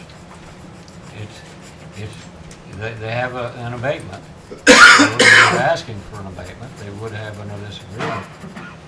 They would still be making an economic development payment, which would be pretty much equal to what they would normally pay in property tax. Under an old schedule. Under the old schedule. Which is still an abatement. Which is still an abatement. That's still an abatement. Yeah. So, my point being, that part of it isn't quite as bad as it sounds when you compare it to similar abatements that other businesses in the community already have. What is the tax without an abatement? What would the revenue be to a city if they decided to do it and no abatement was given, or a lesser rate of abatement? Well, How much are we talking? They've already said they won't do it here. They won't do it. So it'd be $0. He said probably. No, he I said don't they will not believe he do it. said that. He said it was unlikely. Yeah. Well, I think that's a negotiation. I think in our conversations and negotiations, it's pretty clear that to us that it won't happen. So it'll be $0. Yeah. Okay, so next stop is an agreement with the county commissioners. And after that, the next stop is the Area Planning Commission to meet all the necessary zoning and requirements and land use regulations that go along with that. And we already have an existing windmill ordinance in place, or wind farm ordinance in place. And it's lengthy, I don't know everything that's in it. So, I guess the point I'm trying to make, Mr. President, is no matter what we do here tonight is not a final decision on whether there will be a wind farm in Fayette County or not.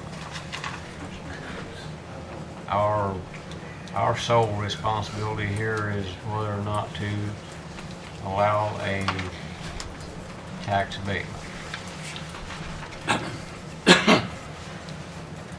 Rick, who monitors this tax abatement? Who's watching over it? If it's being spent the way it's supposed to be, the tax abatement? The money that you would receive, the economic development payments, those. Well, with the money that the tax abatement that we're giving to those guys. Well, they'd be required to make annual filings to claim the tax abatement. To the county?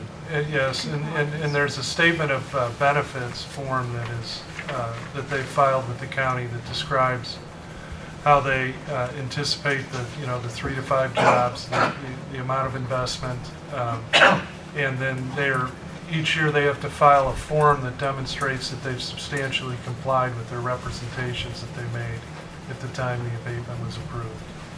In addition, in the resolution before you, there's a provision that says that this abatement is subject to the terms of the economic development agreement.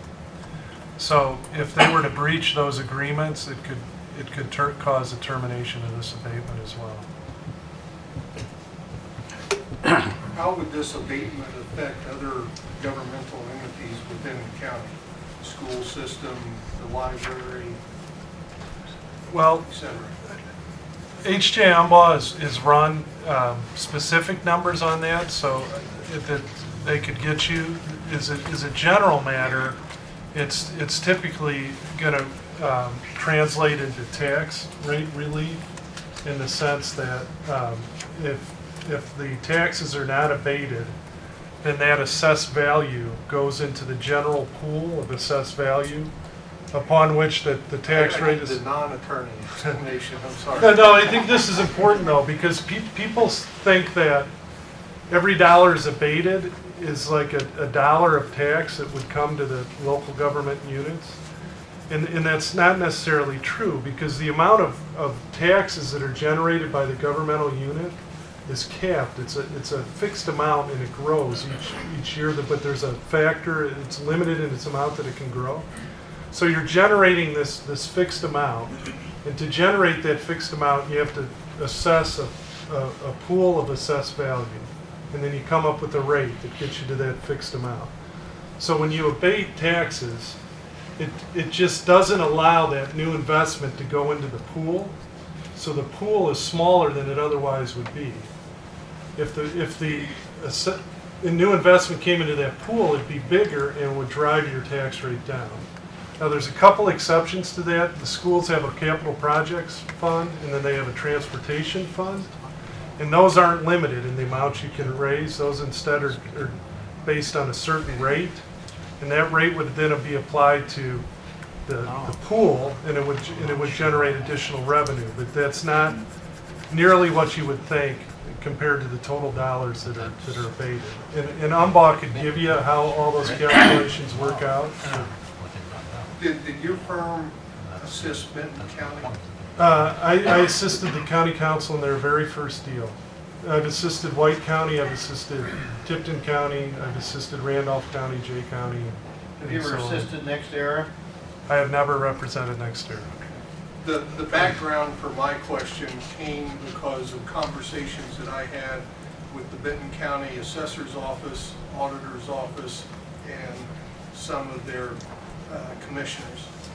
And there's a another phase that's anticipated for spring of next year, I understand, in Benton County. And one of those regrets or hindsight epiphanies that local government up in Benton County has had is when they've done these abatements, the length of time, the way that they were structured, and where the money went that was paid by the power company to obtain those abatements. In the past, I guess in the most recent past, Benton County has tried to defray or subsidize some of those other governmental entities' budgets. And your explanation was clear to me where it's not a loss of revenue, it's just not adding those new improvements into the tax base is the way I understood your explanation. But regardless of that, recently Benton County has shared some of those payments from the power company with those other governmental entities, and there's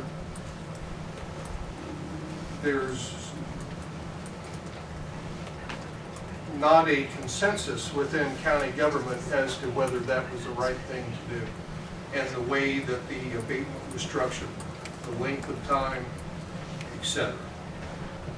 Well, there'll be decisions to be made here as to how to use those monies that come in. And, But this council tonight is being asked to agree to the abatement and also its structure, the length of time. Is that correct? That's correct. And that's something that, even though it's only part of the overall package necessary for the wind farm to exist, it's an important part of that process, correct? It is. And is this the only structure of abatement that is even offered, or can you counter propose a different abatement if you chose to even go partially? It doesn't have to be exactly as they're asking for. Is this their first request? Can you counter propose something different should you choose to? Yeah, Is it? that was my question I wanted to ask Mr. Farrell. In the other counties, the other places you've had these wind farms, is this always the abatement you got, or have you had different agreements on the abatements? Yeah, the other, and I think Rick really laid it out. I mean, the way that it's financially structured, it's the same abatement, right? We have a pool of dollars that we will pay, okay, in Jan Randolph. So the traditional abatement, as Rick mentioned, is kind of the step down, right? The 100, the 90, the 80, etc. In this particular case, it's set up as 100% for 5 years, but the amount we're paying is the exact under the traditional abatement. Yeah. And this was this structure that's being presented tonight to the council is the product of numerous negotiations with the company back and forth, and financial analysis by H.J. Umblaw, who is the financial advisor to the county. One of the things we talked about, rather than doing the traditional payment, which was zero upfront, which is still, year 15 or year 2015, we're getting a little something as a goodwill gesture on their part. And then 2016 is when the tax payment started. Now, if it was 90%, we would get 10% basically, which would be ballpark, say $110,000 to go towards this economic development payment that David, you're kind of alluding to a little bit. And then it would gradually kind of increase and then flatten out or go into the non-abated years. The concern of the council with their financial situation and the general fund being depleted, and you've read it where we've had to rob Peter to pay Paul with the edit funds and so forth and so on, and we're in a dire situation here because of losing certain companies, that we felt it was best in our interest to level those payments out in a way that we could consistently count on a certain dollar amount coming in. Now, one of the concerns, David, that you talked about the taxing districts, you know, some won't receive some of those benefits, is we as a council, if this were to be approved, have to sit down and discuss how we want this to be distributed. Because I don't want to see the school district hurt or other taxing districts hurt and so forth. You know, everybody that spoke here, I can sympathize with, and I can see your points, both positive and negative, those that are opposed to it. Diane, I would probably be in your shoes where I wouldn't necessarily want to look at my deck at a tower. I can sympathize with that. We also have to, unfortunately, on this side of the fence here, have to take into consideration all the other constituents that we've talked with that have voiced their concerns and so forth, and look at how the money impacts us. Now, I don't know how everybody's going to vote in this council. I have no idea. But I know we've negotiated with NextEra numerous times. The company that you were speaking of that was supposed to come here and promised us great things and didn't happen, I will not mention their name. We all know what we're talking about. But there was, I think, a positive that did come from that, and that it did make us a little bit more visible nationally and make Mr. Parker's job maybe a little bit easier to a degree of that we're now kind of recognized as somebody who's willing to take a chance on the company. The difference between that company and this company is solid financially. That company wasn't. They were waiting on funding from the government. That, of course, never happened. I would have loved to have seen that happen. I was all for it, you know, because I'm thinking it's going to be jobs to our county, and it didn't. The 200 jobs, construction jobs, is a temporary thing. We understand that. 6 to 10 permanent jobs. I mean, it's wind farms. We know it's just not going to be a continual amount of people there. But the opportunity to maybe train some of our youth to work in this industry in our backyard with the great educational institutions that we have here, the technical college and the high school and so forth, I think is an asset to us as well too. It does open up some other opportunities for us as a county, as a community, to bring in other companies that are looking for green energy, that use a lot of energy, such as Amazon.com. And they use a lot of the data centers and so forth. They use a lot of energy. That's what they're looking to tap into. That makes us a little bit more viable. It doesn't guarantee us anything, but it makes us a little bit more viable. It's one of those things that puts a check mark in the positive column for us. Again, I can sympathize with everybody here. To everybody's point, everybody's made very good points, and I respect everybody's opinion here. And unfortunately, we have to make a decision one way or the other, whether positive or negative, depending upon how you look at it. Does anybody else on the council have anything to? Has Rush or Henry County signed yet? They have not. Either one of them have, okay.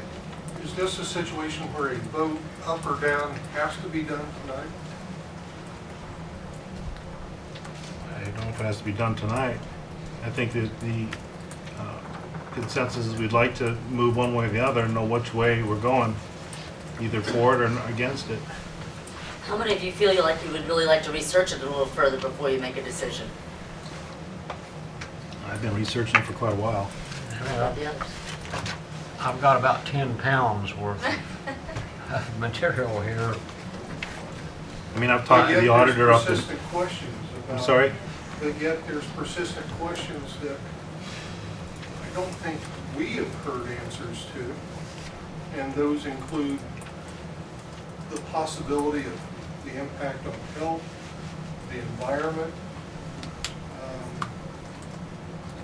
and the long-term plan for operations. And I don't think we went into those issues because we understood that you're just considering the abatement portion of this. Right. So, but again, I don't understand why the abatement's being given without commitments from the company in exchange for those. And maybe I'm undervaluing those economic development payments and the verbal commitment to X number of permanent jobs, but it looks like this would be the time to get some other commitments from the company in exchange for anything that we as a community are giving to them. What kind of commitments would you be talking about? Just off the top of my head, one would be operational procedures for the windmills themselves to minimize the impact on wildlife. And we know that the bats are most active, the Indiana bat that's endangered is most active in the morning and in the evening.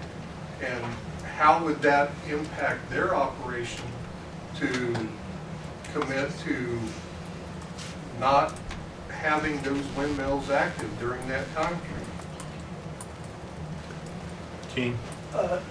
Yes, can one of you gentlemen tell me what the difference is, Mr. Farrell, the attorney, in monetary, in dollars, if you do get the tax abatement as opposed to if you don't over the lifetime of the windmill operation?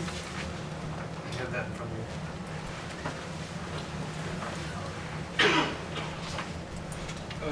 Give me a minute here.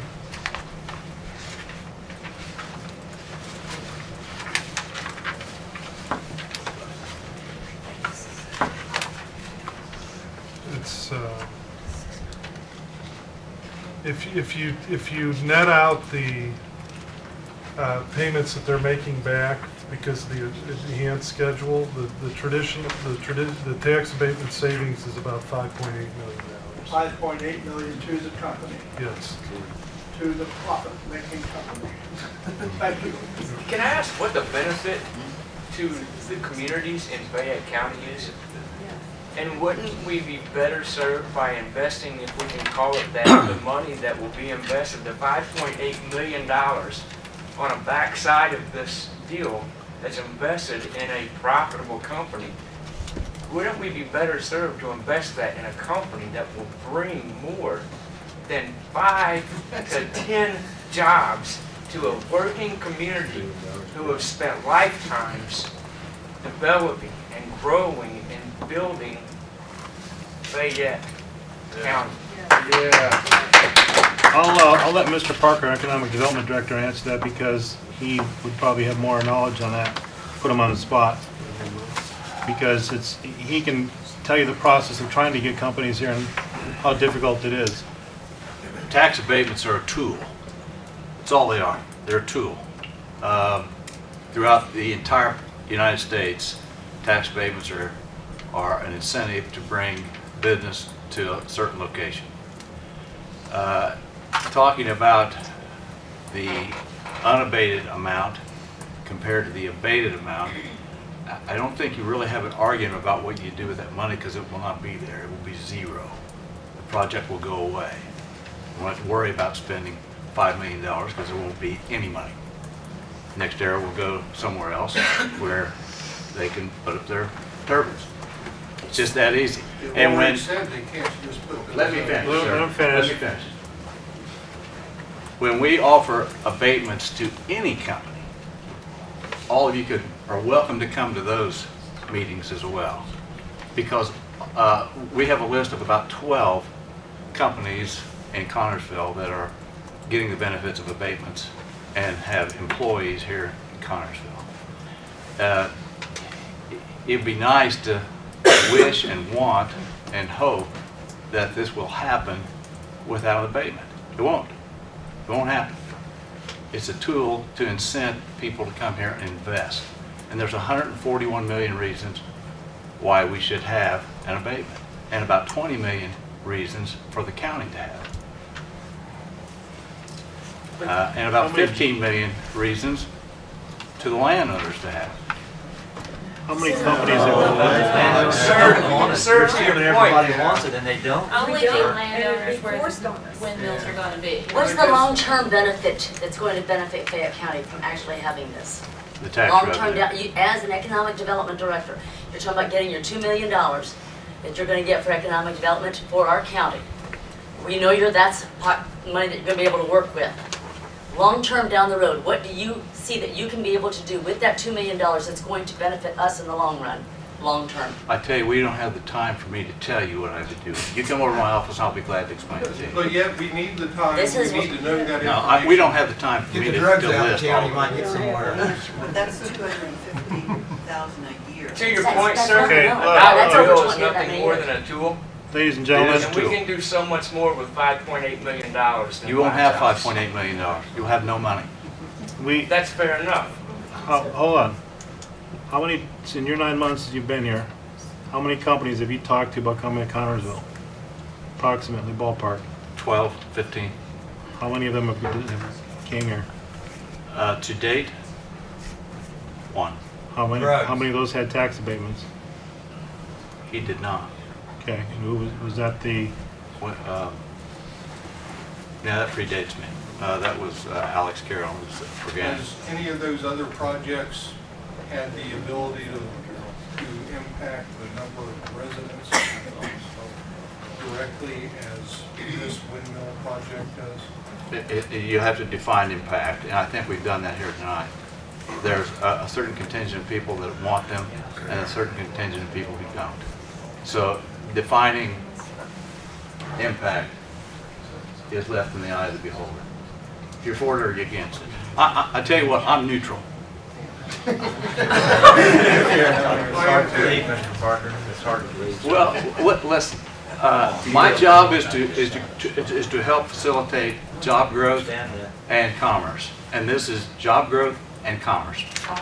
Would you like to live with the windmill 1,400 feet from your house, sir? I just told you in my opening remarks, if I had several hundred acres in northern Fayette County, I would bring them on. But what if you easy to stand there and say, sir? I don't I know. don't think, I can't. Well, I'm not going to argue with you. Thank you, Mike. Appreciate it. I don't understand the job growth. Are we talking about only the 5 to 10 jobs, Mr. Parker? you can address the council. What was your Are we question? only talking about 5 to 10 permanent jobs? For the wind farm? Yeah. Yes. But that's not what we're not talking about the jobs. We're talking about the tax revenue. That's what we're talking about, not the necessarily the jobs. That's not what we're debating.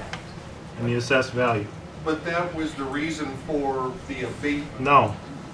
That's not the reason for the abatement, it's for the 5 to 10 jobs. We're not doing this for the 5 to 10 jobs.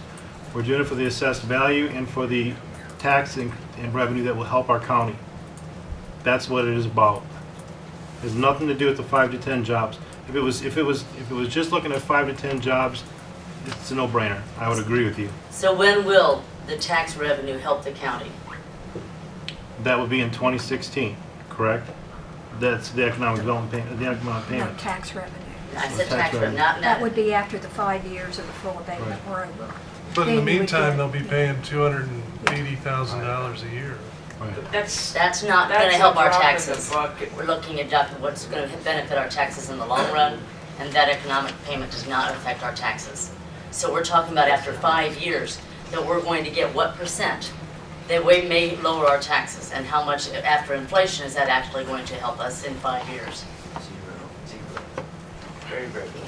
And to kind of address when, David, when you spoke with, we're asking Rick about what he basically, I'll put it maybe more into layman terms so everybody could understand as far as, you can't just take, okay, they have $120 million investment and take that by the current tax rate in those townships to decide on how much taxes we're going to lose.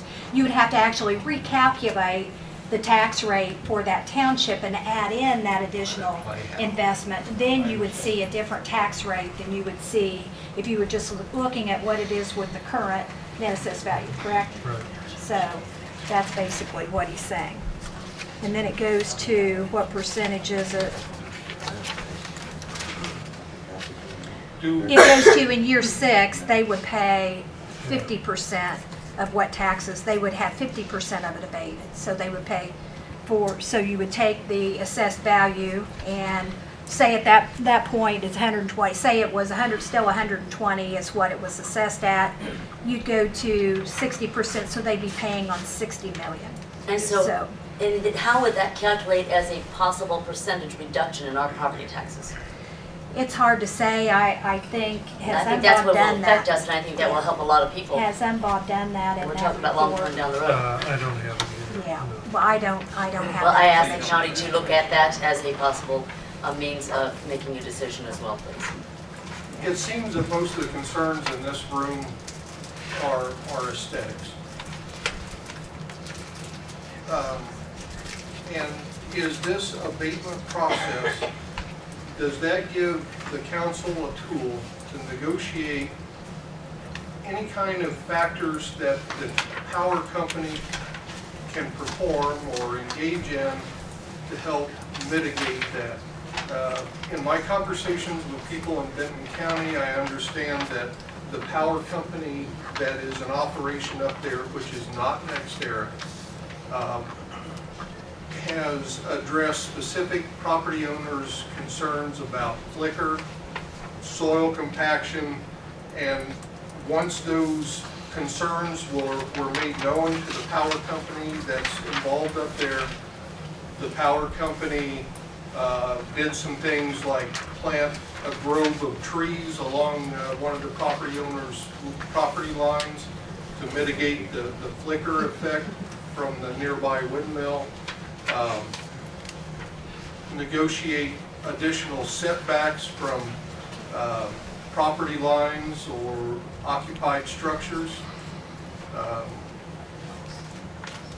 in exchange for that tax abatement incentive. What else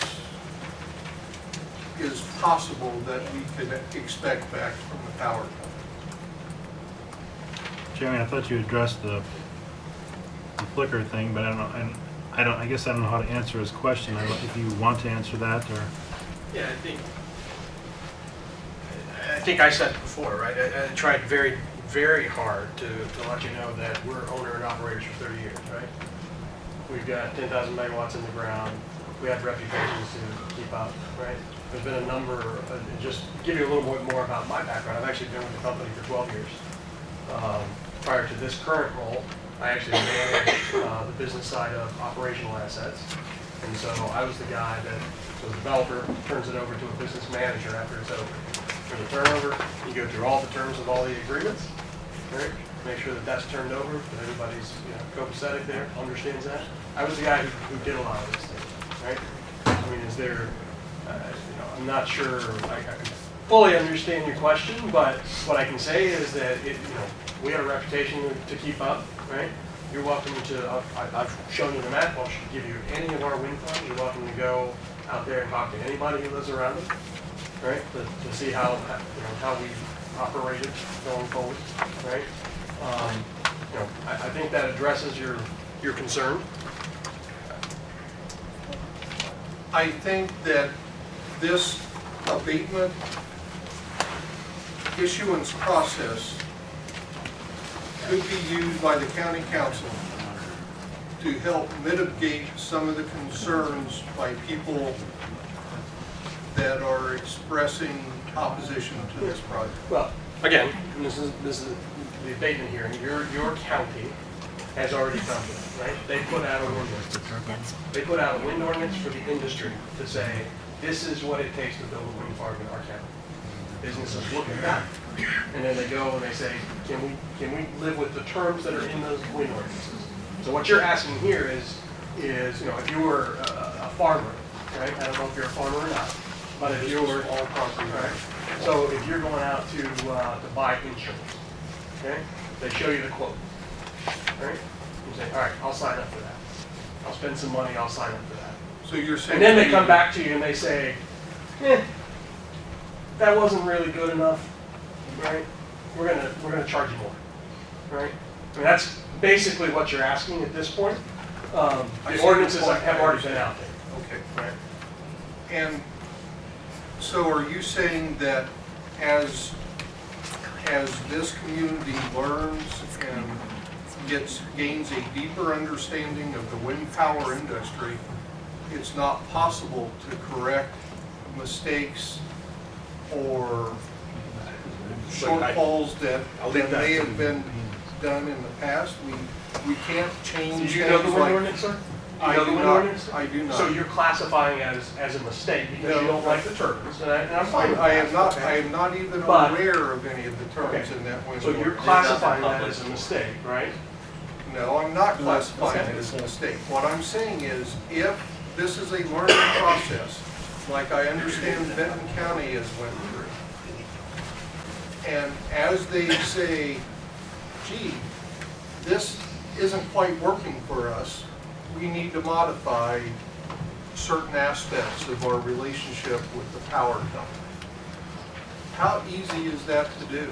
Are you saying that once this wind ordinance is passed, that that is its final format and that the provisions in that ordinance can never be changed? Well, correct me if I'm wrong, but the wind ordinance isn't up for debate here. No.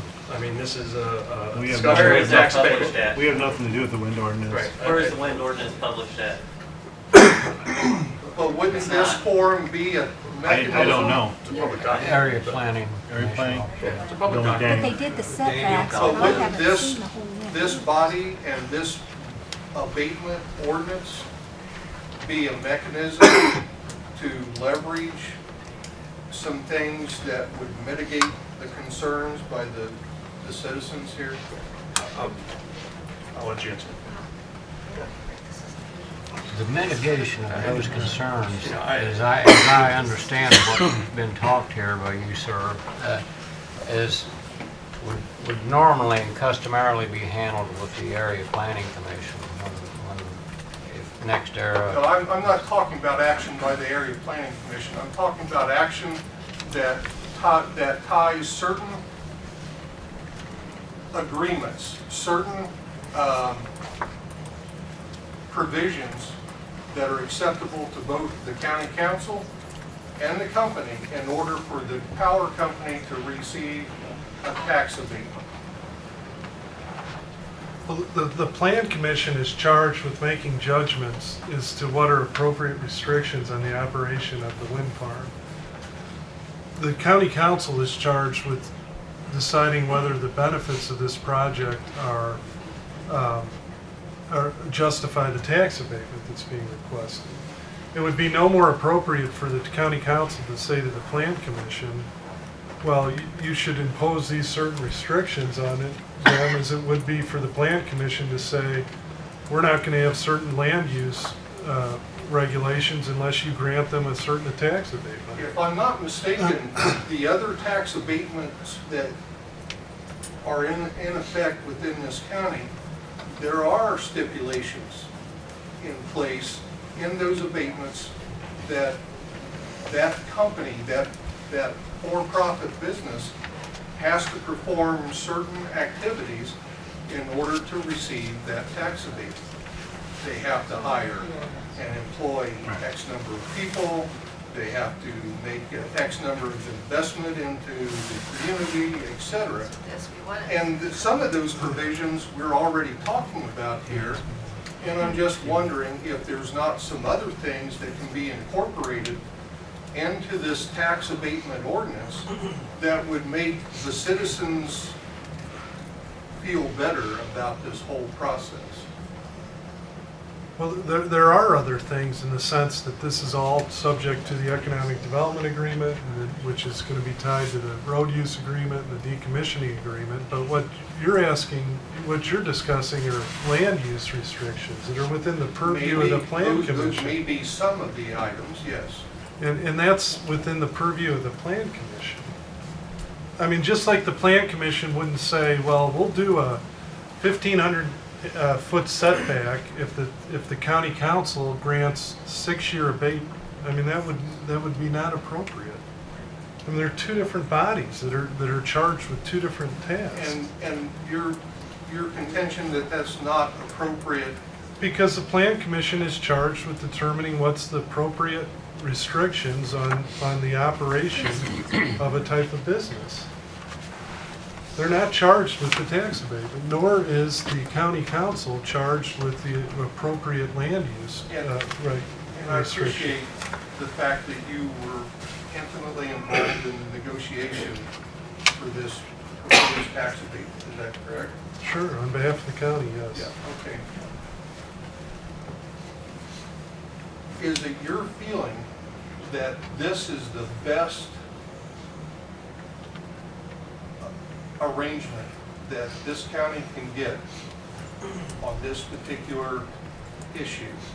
Or if the council elected to ask you to go back and engage in further negotiation with the power company, do you feel that there's any room for an enhanced posture for this county?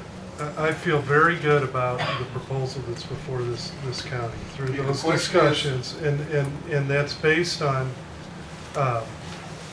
several things, but not least of which is, it goes back to the economics of having this tax abatement. This company has a project right next door signed up. Why would you build this project with no tax abatement, where you have to pay more in operating costs through property taxes, as opposed to building the one right next door where When you're you're talking operating? about next door, you're talking about Randolph. Randolph and Jay County. And, But isn't the well, I think demand- that some people may feel that way, but I'm saying if you want the project, then that tells me that the abatement is necessary. So if you don't do the abatement, I don't think you're gonna get the project.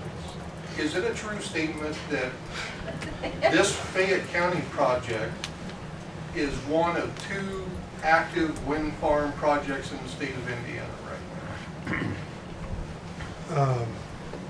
What do you mean by that, active? In the, I don't remember what term you use, but it's like the proposal stage or the pre-power production stage. No, there's a number of projects. I mean, Randolph County itself has projects signed up with 3 different companies. One which is under construction. I'm probably not using the right terminology, but this information. He's asking basically, is there another company that is doing this at the same time that would be possibly a competitor towards this project? Well, that's not actually Is my that what I see? question. I understand that there are 2 projects at this level within the state of Indiana right now. Well, I don't know. I mean, I honestly don't know. And do we feel that there's not enough energy demand within the area that this project can serve that would negate the desire, the requirement for the energy that was produced here, even at a substantially higher rate? Well, there's projects that are still waiting to get agreements signed up. So there's not it's not like everybody's signed up to a power purchase contract, and there's so much demand for the power that it doesn't matter what the cost is, that they go forward and get signed up, if that's what you're asking. That there's so many that there's more power purchase contracts out there than there are wind farm developments under contract with the counties and with the leases. That's not the case. There's a number of pending projects that are signed up at the county level that are waiting for the company to sign the power deal.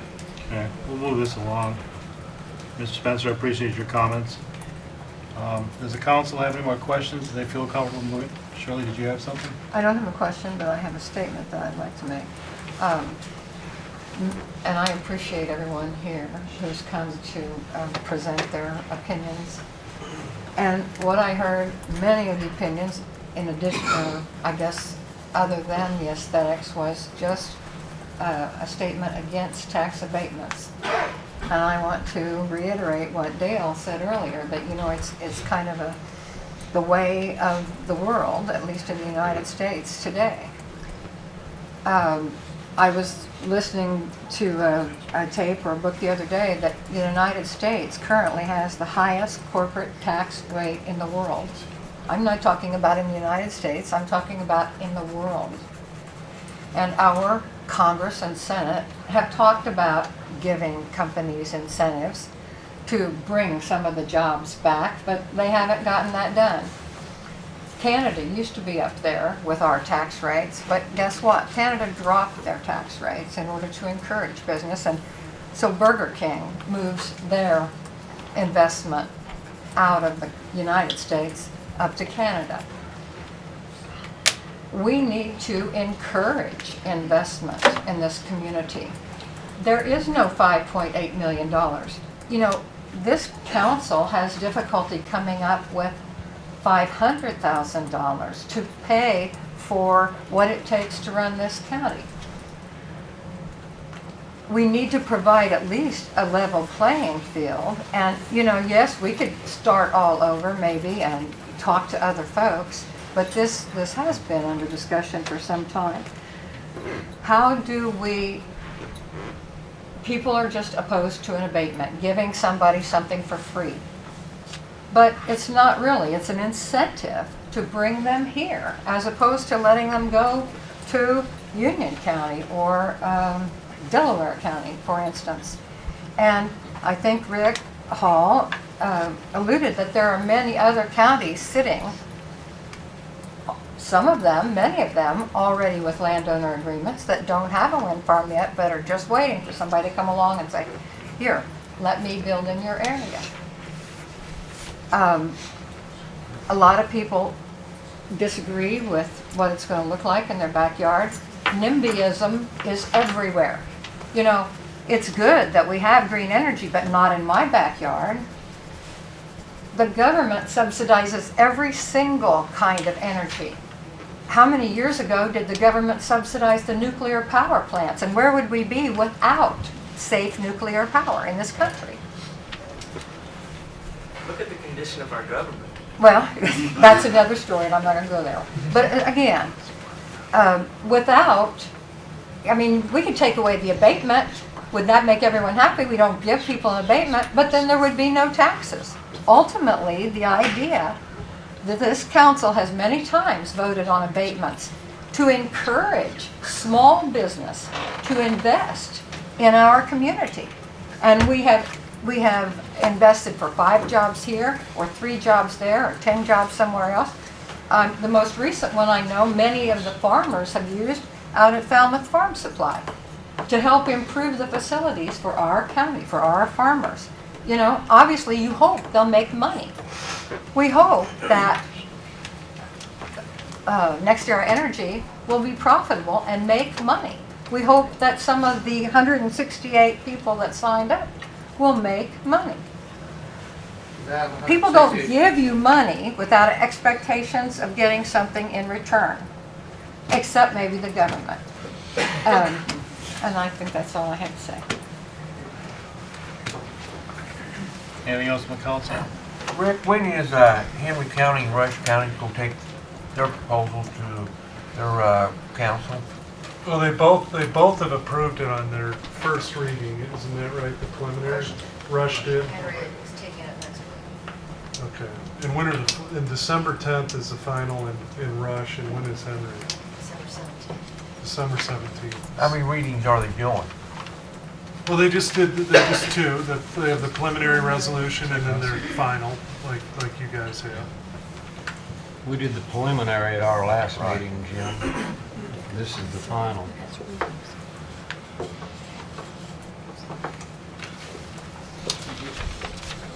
Well, we've had a lot of discussion tonight. It's obvious that not everyone is going to leave the room in agreement tonight, no matter what position you take. That's unfortunate.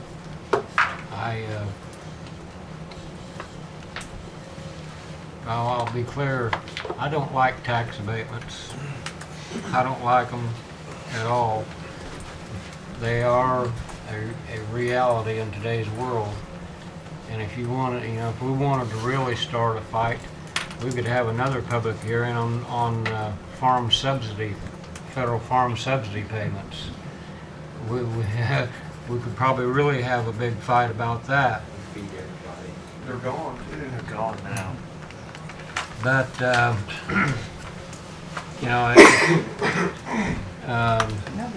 whether you call it a project or whether you call it progress, whether it's progress has consequences, no matter what it is.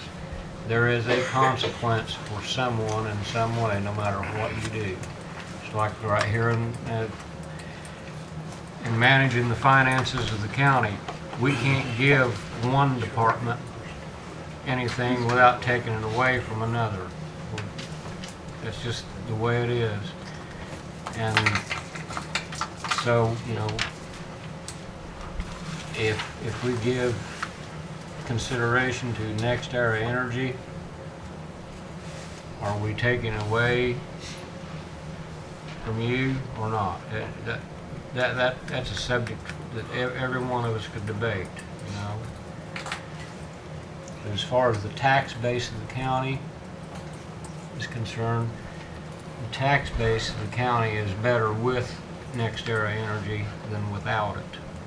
But right now, we don't have anything, we don't have anyone standing behind them to come in willing to take their place. Nothing. We had an opportunity to have a state prison built here in the city a few years ago. The neighborhood over there didn't like it, and we lost hundreds of jobs in that instance. I could go on and on about lost opportunities, but I am sorry that not everyone can agree on every issue that comes before us. I think I've said enough about this whole thing. It's after 8:30.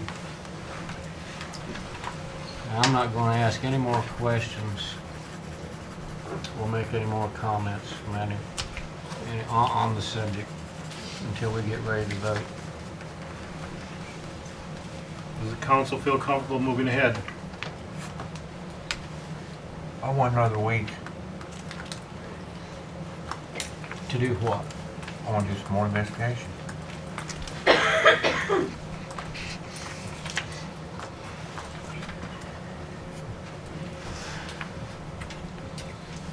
Okay, how does that affect our progress on anything? Well, Where does that take us? obviously we can't meet next week. We'd have to republish, right? Well, you wouldn't have, you'd have to set a new meeting. You wouldn't have to hold another public hearing. Just have to recess, wouldn't you? Or could you recess rather The than? public hearing is complete. Before you vote, you have to have a public hearing. You've satisfied that requirement. Now you just have to vote at a public meeting. So you can schedule a meeting anytime to, you know, in 48 hours notice. Publish one day in advance in the paper to consider it. We can do it the next council meeting.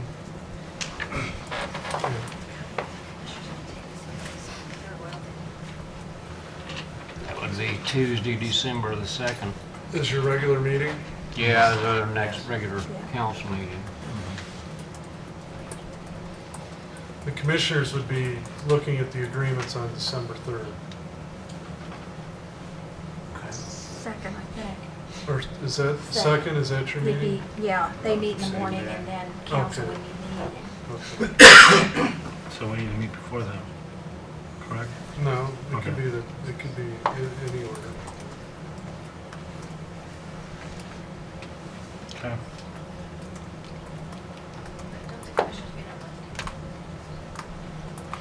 No, I think it's because of Veterans Day or Election Day. Throw it off. Veterans or election. Is that what we're gonna do? I don't know. I'll make the motion, we decide our next council meeting.